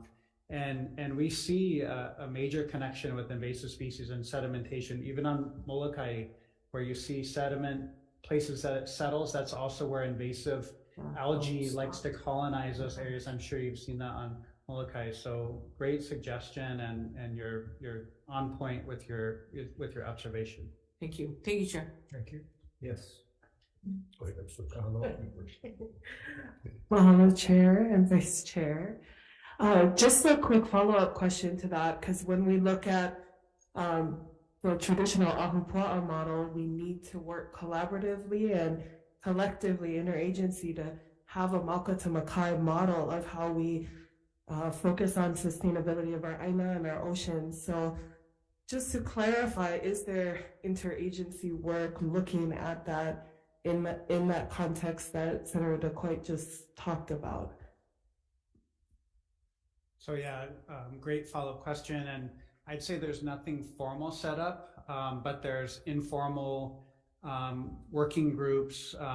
But maybe we need to make it a little bit more formal. We met last month with Department of Health, some nonprofits working on cesspools, DOFA, DAR, to talk about this very issue of Mauka to Makai restoration. And I think when we try to talk to U.S. Army Corps of Engineers about using watershed as a mitigation tool for our reefs, they don't quite get it, because on the mainland, the watersheds are so much further away from the ocean and marine areas that they see this disconnect that we don't have here.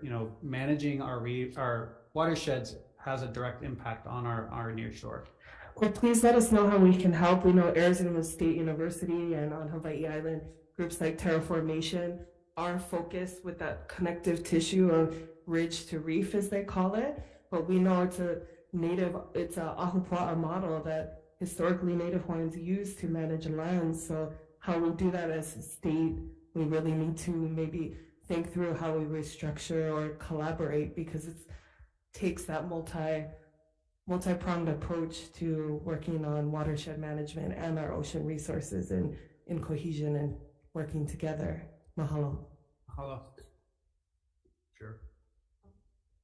Yeah, I want to echo that springboard after what Senator DeQuoit just said and Representative Kahaloa, because what we're talking about is a reef problem specifically here, but that's not the problem. It was brought in, sedimentation, whatever the case, and that's a land problem. But then that's also an invasive species problem, because on Big Island we get goats. So then that's a land management issue. And then you talk about the rainforest. I haven't yet someone mentioned ginger yet, because to me that's the biggest threat to our watershed. And so I think what this is really highlighting is the need for interagency cooperation. And DOA, DLNR should be and working together with a kind of a one vision. Coming back to what Dr. Wong talked about, the One Health Initiative. I mean, look at it collectively, and you're right, Ahupua'a. So I don't want to belabor that point, but I think that's what I'm looking for, is to fix the thing on a systems level, not on an individual level. And government is famous for getting into silos and trying to fix our little silo. So thanks, Chair. Thank you. Yes. Thank you, Chair.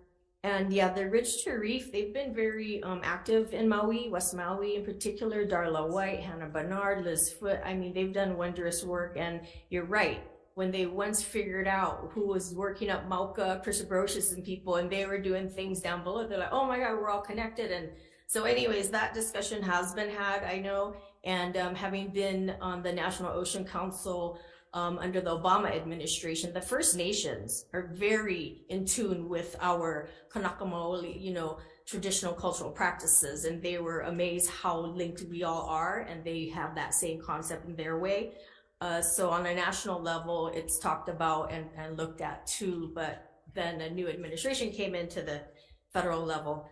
But moving forward, I was wondering about how you folks, the bilge and that type bilge pumps from cruise ships, are you folks looking into that? Because the ballast and all that stuff you discussed, but in Maui we have cruise ships come in almost daily lately, and that's been a big issue.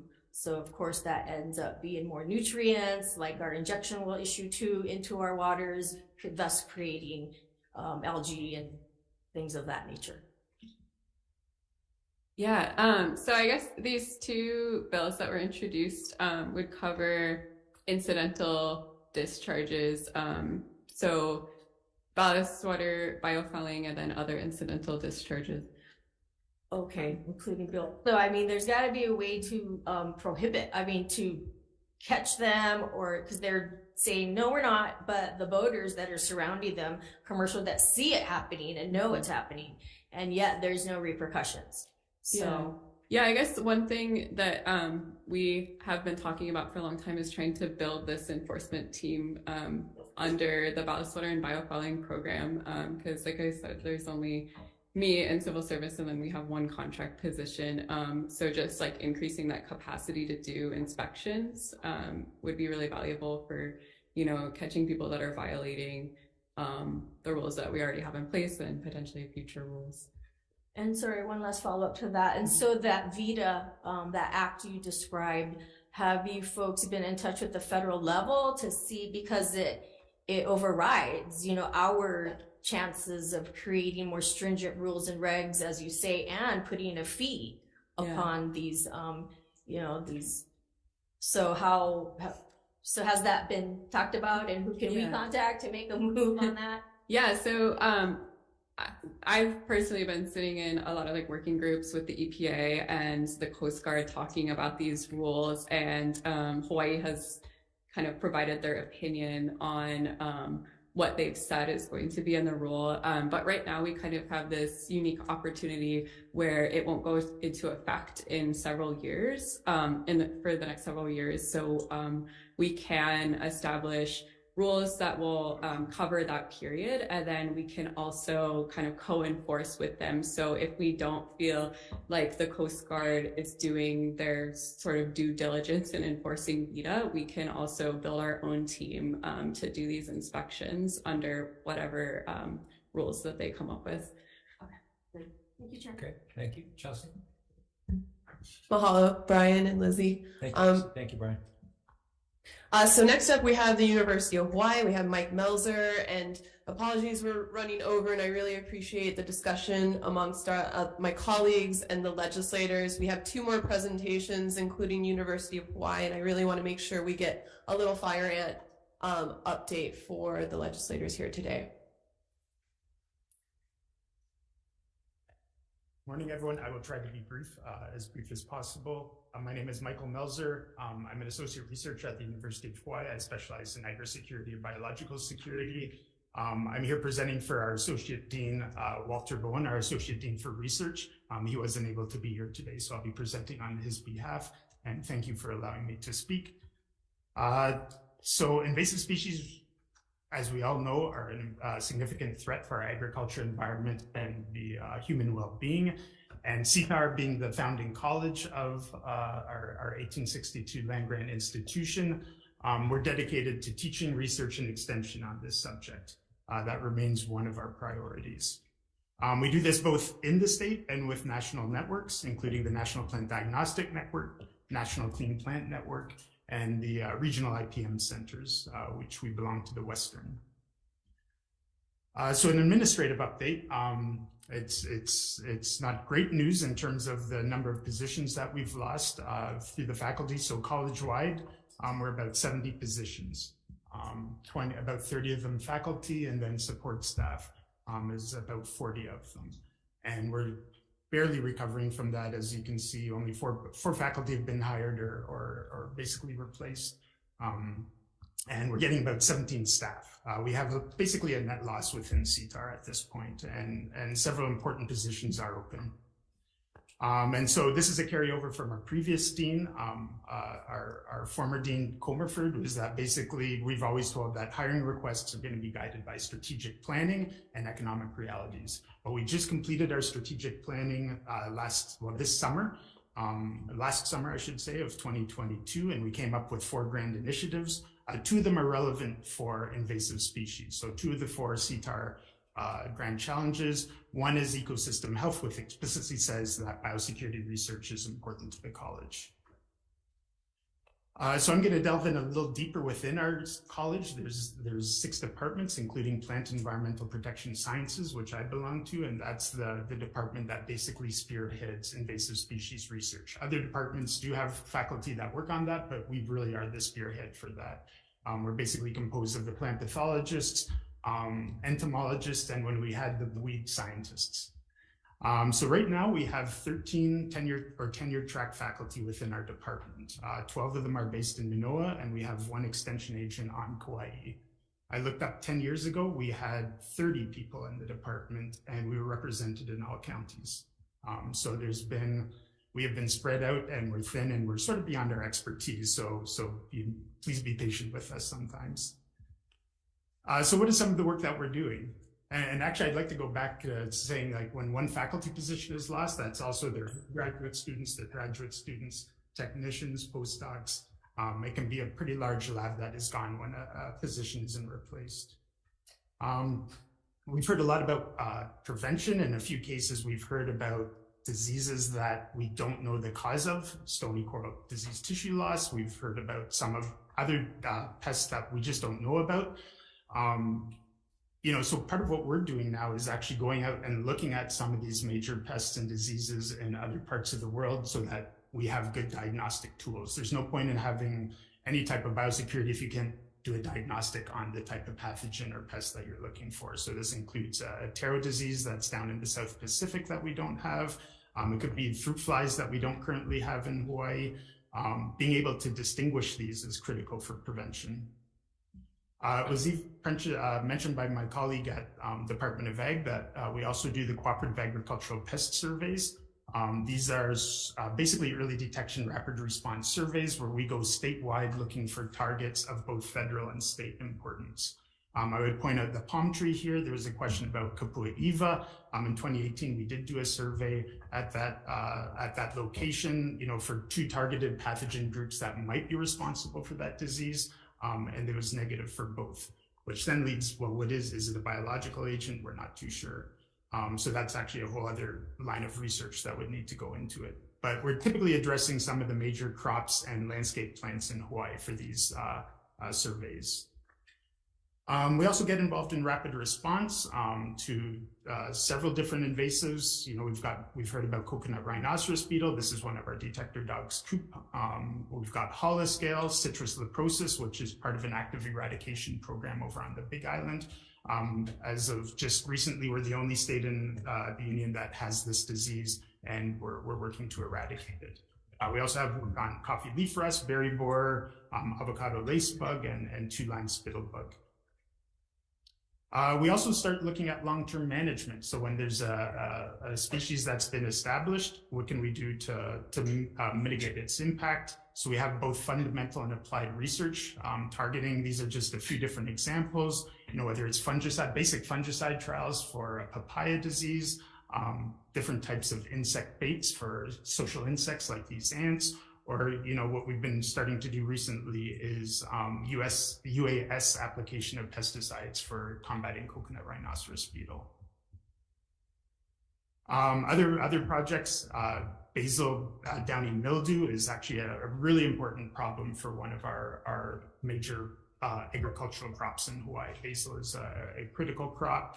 We're doing basic research in Apesta mamaki, the Rami moth, breeding for nematode resistance in sweet potato, and then just other tools that we're looking at to knock down coconut rhinoceros beetle. So I think I got through that much quicker than I wanted. I just wanted to give acknowledgement. So these are our existing tenure and tenure track faculty in the department. And so we've got some new and really promising faculty. So we hope they get supported. And with that, I'd like to thank you for your time. Thank you, Dr. Mesler. Any questions, comments? Thank you. Thank you. Actually, a quick one, Chair. Yes. Don't run off. Oh, sorry. Thought you were going to get away, didn't you? The positions. When were those positions? And again, a lot of numbers floating through our head, but I think it was almost double what you have currently. Within our department, we're less than half of what we had about 10 years ago, roughly when I started my position. Okay, so that was coming right at the end of the great financial crisis? More or less. That would have been, I think those numbers are for 2012. Okay. Right? So. All right, and realize it's probably not a question for you, but what should we be doing? You had a master plan. Well, within our strategic planning, which was completed, we've submitted that. The collective we have submitted that to upper administration at the University of Hawaii, and we're hoping that will be considered for future position requests in invasive species research. They took it. Our provost took our strategic plan, and we're hoping that they'll act on restoring some of these positions that have been lost. And so what was the number? How many? The most recent that went up was 10 positions for within our department. Unfortunately, we didn't get any of those. So we put a request for 10 positions in within our department, and none were approved. Okay, thank you. Thank you, Chair. Thank you. Chelsea. Mahalo. So next up, we'll have one of our partner agencies from the Hawaii Ant Lab presenting, Michelle Montgomery, an update on little fire ant. And just for time's sake, we're going to be cutting 2 presentations on ports of entry exit pest monitoring program. And if we have time, we can have some closing remarks from Christy Martin at the coordinating group on alien pest species about invasive species and climate change. And I'll make sure to get one-pagers from each of our agency and partner representatives to drop off at your offices, so you have those missing presentations and then just additional information that you heard here today.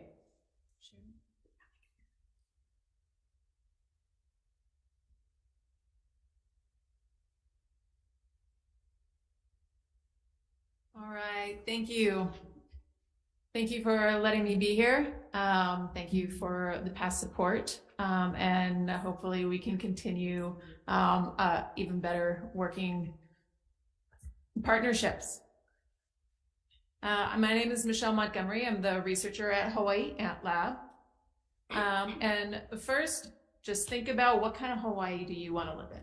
What do you want for yourself, your friends, your family, future generations? Hold on to that image while I talk you through the ants. Most of you probably know a little bit about little fire ants. Maybe you heard about them, oh, they're a big problem, but why are they really a problem?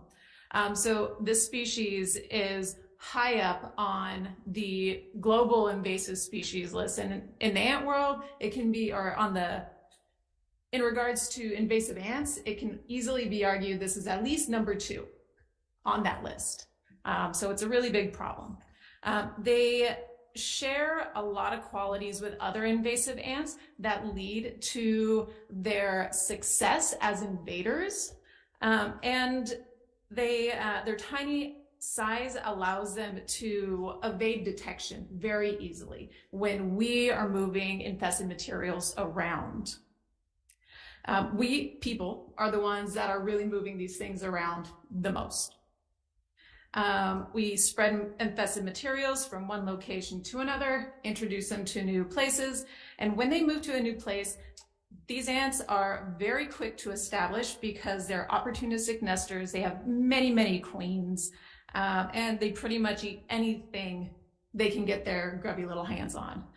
Even though they're traditionally considered a tropical pest, these ants, we have found outdoor established populations as far north as France and Spain. They have an incredible range to invade. So here in Hawaii, no place is really safe. Their impacts are far-reaching and they affect many aspects of our lives, industry, the AEN-EEP. And if you're not already familiar with their painful stings, which I'm sure some of you guys are, because you're from Big Island, you'd be surprised at how such a tiny critter can just give you this wallop of a punch. You'd be impressed. Maybe not in a positive way impressed. And so it's not uncommon for people to get stung in their homes. They're lying in bed or they're taking a bath and they get stung. But it's not just people that are getting impacted by it. It's also our pets and our livestock are going blinded. In the agriculture industry, they farm plant pests that vector plant disease, and they disrupt natural processes by reducing biodiversity in a variety of ways. They're first detected on the Big Island in about 99, and it was likely that they were introduced several years earlier. And at the time they were discovered, they were detected in a few nurseries on the Big Island, as well as private properties. A single location on Kauai was attributed to infested nurseries, and over the past 30 years, they've basically been able to evade detection, and they are now found on all of the islands to one degree or the next. Now, a lot of effort went into trying to eradicate and contain infestations throughout this time, but they've slipped through. Now, Hawaii Island can pretty much be considered fully invaded because there are far more of the habited places on island that are infested than not infested. Okay, this is what we're trying to prevent the rest of Hawaii from becoming. And so the next few slides, I'm just going to kind of give you a quick status update for each of the other islands. Maui, it was first detected in 99, and since 2013, we've had annual detections, the largest of which is 175 acres. And that is, most of it is non-negotiable on foot because of dense howe, waterways, stuff like that.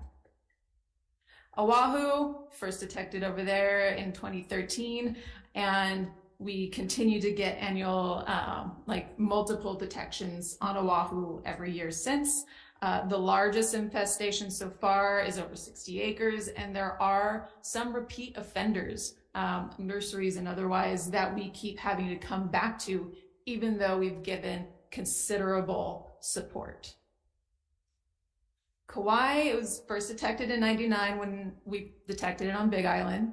And since 2019, we've been detecting more and more. And there are 2 infestations that were detected this year alone that are not finished being delimited.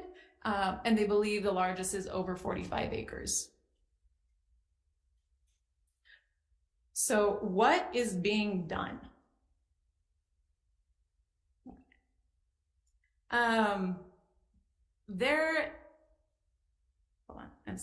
There's a ton of work being done, actually. All of this is just what we know of. You know, there are more out there that still haven't been reported. And when it comes to little fire ants, we're pretty much at a crisis point.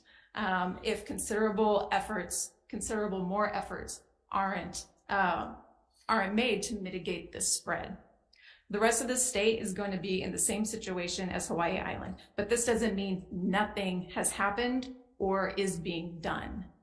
Right now, there are 2 areas. There's research and applied work that are ongoing, and these 2 areas feed into each other, resulting in a progress and development of ever-improving control and detection methods.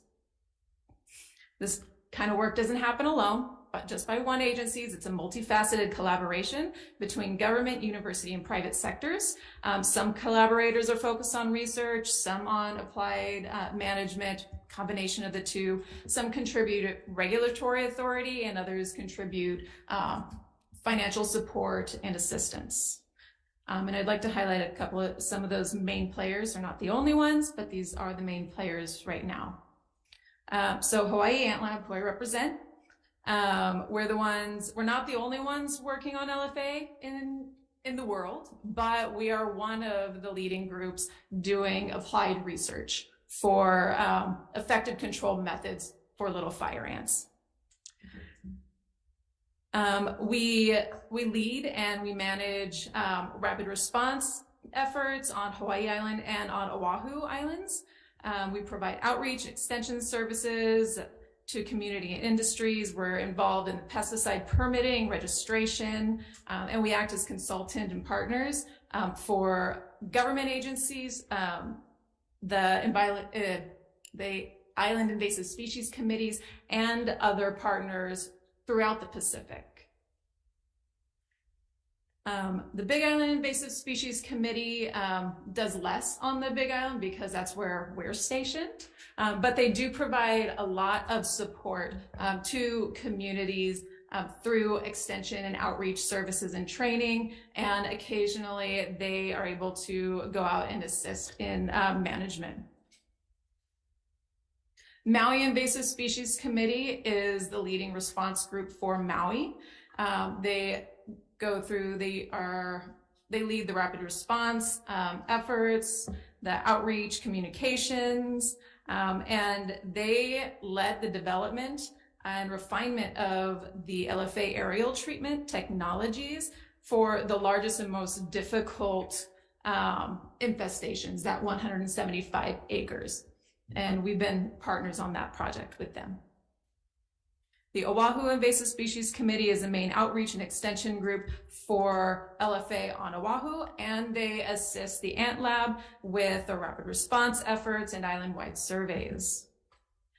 And then we have Kauai Invasive Species Committee, who is a leading response group for Kauai, with the rapid response surveys, managements, outreach and extension. And of course, Hawaii Department of Agriculture, the regulatory body authority. They've been instrumental partners through on all of the island for rapid response and detection efforts. But despite the regulatory authority, as a government agency, they are bound by a lot of red tape that Island Invasive Species Committees, the Hawaii Ant Lab, may not be bound by. And so because of that, we work together and we create this complete response network for the state. Progress on LFA throughout the state would not be achievable any other way. It has to be this multifaceted collaboration. Now hold on to that idea of the future. We got a couple more slides, okay? Almost there. Okay. Based on the fact that more infestations continue to be detected on various islands, the reality is LFA are here to stay. The question is, how do we slow the spread and mitigate the impacts here? So what you see here is where each of the islands basically fall on the invasion curve that Darcy didn't have a image of. Invasion curve. So we can only do so much with the, and with the exception of the Hawaii Ant Lab, the Island Invasive Species Committees all have other targets that they're working on. So they can't devote 100% of their time to this. The Ant Lab, all we do is ants. Most of it is little fire ants. The effectiveness of our efforts, or better yet, the results that you guys see from our efforts, is a direct result from the available resources. Now, when we're adequately funded, we can get supplies and manpower needed to do the best job possible and maintain the ability to take action when and where needed. This slows the spread, it reduces impacts, and it can buy more time for research to come up with additional or better tools to help residents and practitioners manage the ants in the most effective and environmentally friendly way possible. Earlier investment means lower costs in the future. But on the other hand, lack of investment will result in insufficient response, and the problem's going to get a lot worse sooner than later. So far, we've been able to do an incredible amount of work on a pretty meager budget. Not only that, but current funding opportunities are strictly non-recurring. They're not guaranteed for any of us from one year to the next. And as much as we are partners in this effort, we're also competitors when it comes to funding. And that makes sustainable progress on the war against these ants pretty difficult. We're at a tipping point. To ensure the progress continues and is maintained over time, and that we don't see the shift for the infestations on all the other islands, getting to Big Island levels. Sustainable funding needs to be available going forward. LFA are not going to go away, and they can't be slowed by doing nothing or maintaining the status quo. So it really depends on sustainable recurring funding moving forward. And with that, now how has your vision of Hawaii and your prospects for the future changed now that you're thinking about little fire ants more and the possibility, the great possibility of it coming to your house? Thank you, Michelle. Thank you. Questions, members? Yep. Tim? Thanks, Chair. I think you said 175 acres of little fire ants. You did aerial control. Define that, please. Yes. So Maui Invasive Species Committee was the lead on that project. We partnered with them. We got the special local needs label for a product that's a growth regulator. And we mix it into a bait, the Hawaii Ant Lab gel bait, which everybody on Big Island knows. And they were able to apply it from helicopter.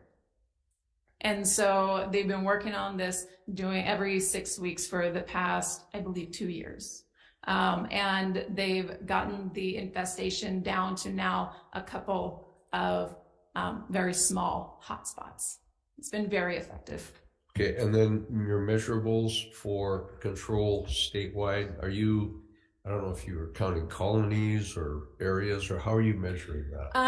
We're separate infestations. And so it's not on a colony level. It's if there is, let's say, an infestation in, how can I put this? In, say, Makiki Heights, that's one. And then, let me go back.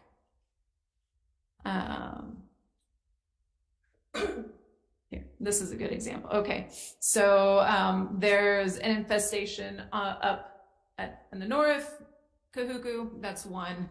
Each one of those dots is a specific locality, and that is how we're measuring infestations. It's not, some of them are over 40 acres, some of them are an acre, and so it varies. And so do you eradicate or do you control? That depends on the situation. I think all of the islands except for Big Island we're really working towards eradication, but the big E word is really up to the islands and up to you guys to decide. Because, for example, 40 sites on Oahu, in the big scheme of things, on the infestation level, that's more of a containment scenario when we're talking invasion curve. But if we had the resources to be able to go and do monitoring every week and go and do treatments every week and be able to talk to individual residents, because some of these are neighborhoods with 40 residents, right, and we have to contact every single one of them and get permission to the house. All of this is very labor intensive. And so if we had the resources, the manpower to do it long term, it's possible. But we see 40 infestations. What don't we know about? Right, that's identified. Yeah, this is just what we know about. Yeah. There's more out there that people haven't come to us yet, and we need to make sure that we can respond to those as they come to us. Okay, and final question. This is a worldwide problem. Mm-hmm. So I have to imagine someone is looking at this from a biological control perspective. Do you know of anything being done in that? And is there any progress in that? There has. Not a lot of promise necessarily. There has been some work looked into it. The biocontrols that I think they have tested have not really panned out. But there is a one natural enemy, a parasitoid, a larval parasitoid that was detected on Big Island just a few years ago. And so, and I worked with a researcher to come and at least get a gauge to see how far it's spread throughout Big Island, and it's all over the island. We think it's only been there maybe 3 or 4 years, less than 5. Who knows what it's going to do? It's debatable whether or not it's going to have any actual impact.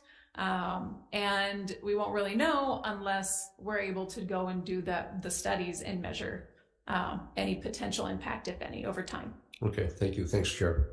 Michelle, I see a lot of red dots on the windward side. I don't see any on the leeward side. Is there in your research, is there a reason for that? I would venture to guess lack of reporting, because I hear too hot over here. But on Big Island, one of the worst infestations we saw was in the Kaloko-Honokahau National Park. And that is lava to beach with kiawe, and they were in the ankle-line pools, and it would actually spread from the resort next door. Okay. And so if there is somewhere that they can get some refuge, get a little bit of moisture, they're set. Chair, Michelle, mahalo for your presentation. Just a comment that the briefing material link for little fire ants wasn't available to our committee. So if we could just make sure we get Michelle your deck, it would be very helpful. Thank you. All the other links worked, but little fire ants. Chelsea? Mahalo, Michelle. Thank you so much for taking extra time, and it just shows, you know, the issues we have to address, and all the information that's coming from our partners is astounding, and all the work. I want to be respectful of time. If we have 2 to 3 minutes, I just wanted to call up Christy Martin from the coordinating group on alien pest species just to provide some closing comments. And her organization really has acted like the glue amongst these agencies and partnerships on invasive species for over 2 decades now. So mahalo. Thanks. Mahalo, chairs. Thank you so much for hanging in there with us, everybody. I know all the staff notebooks are all full now, so you guys are set later. Christy Martin with the coordinating group on alien pest species, and I just wanted to give just a couple of brief comments. I'll take this off, thank you. I don't need my presentation, thanks. About the synergy between invasive species that you folks really do get. Your questions are very good. And climate change. As an invasive species person, I practically had to build a new room onto my head to hold this climate information. And so what I did is I basically spent last year trying to drill down on some of the research. You know, is it going to make things worse? What do we know and what do we need to know to be able to continue to manage and prevent invasives here? So some of the things that have been shown in research is that climate change is increasing the movement, the ability for things to establish and spread. And these are new and existing invasive species. And it is also increasing the abundance of disease pathogens, not just to people, but also to animals, and the vectors that spread those. So we're not in any sort of good position. The challenges are increasing. There's increased wildfire, drought, and storm severity due to climate change. And of course, that reduces the resilience of our ecosystems to resist invasion. So we're making it harder for natural areas to be able to flourish because of climate change and their impacts, the way they favor invasive species moving in. The next one was interesting. 25% of introduced species will be novel. That is, they haven't been introduced elsewhere yet. Great example was Darcy's mention of two-line spittlebug and Queensland longhorn beetle. They hadn't been invasive elsewhere. They showed up here.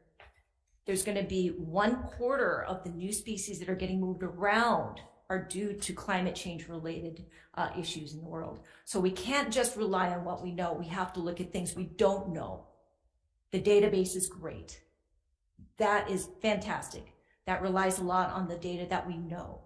Now we have to look at the things that we don't know. How do we inspect that other so that we can catch this 25% of odd creatures coming in? The next thing is that there's going to be warmer and more acidic oceans. And while this is great for surfers like me, I like a nice warm ocean, it makes it really difficult for corals to get the calcium out of the water to build their bodies. And we need coral reefs more now than ever before to protect against storms. So all across, it's not looking good, but wait, there's a good piece to this. Protecting forest and reef ecosystems from invasive species actually improves their resilience. This is the call to action, right? We need to do what we've been doing all along, and we need to make sure we have laser focus on it. And the good news also is that for all of your questions, your question on EDRR, early detection, rapid response, your questions on prevention, all of these questions, honestly, that's what those 147 actions are. And I have more good news is that you don't have to read the whole plan, the Interagency Biosecurity Plan. If you're like me, go to the back, the appendix that has the short individual line items. Each of one of those 147 things addresses what we need to do for prevention, for early detection, rapid response, to support Mike's work at the university. It's comprehensive for a reason. We've been looking at these things for a while. And if we don't double down and really invest in this plan to make sure it's implemented, then I'm not sure what we'll do. I'll probably just have to retire and try to forget. So sorry, I hate to end that way. But I appreciate your time. I appreciate everybody's interest. My meter's running out, but happy to take your questions probably later. Mahalo. Yeah. Thank you so much.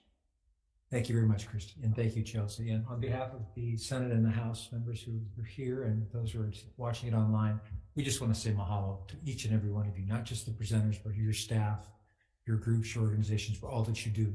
Really, that's from here. And one of the things that I heard repeatedly today was collaboration, interagency, and as I said in my opening remarks, laulima. That's what it's going to take, right? So you guys are doing your part. We have to do ours, and we'll do our best. All right. So thanks again. Thank you. Thank you. Adjourn the invoke.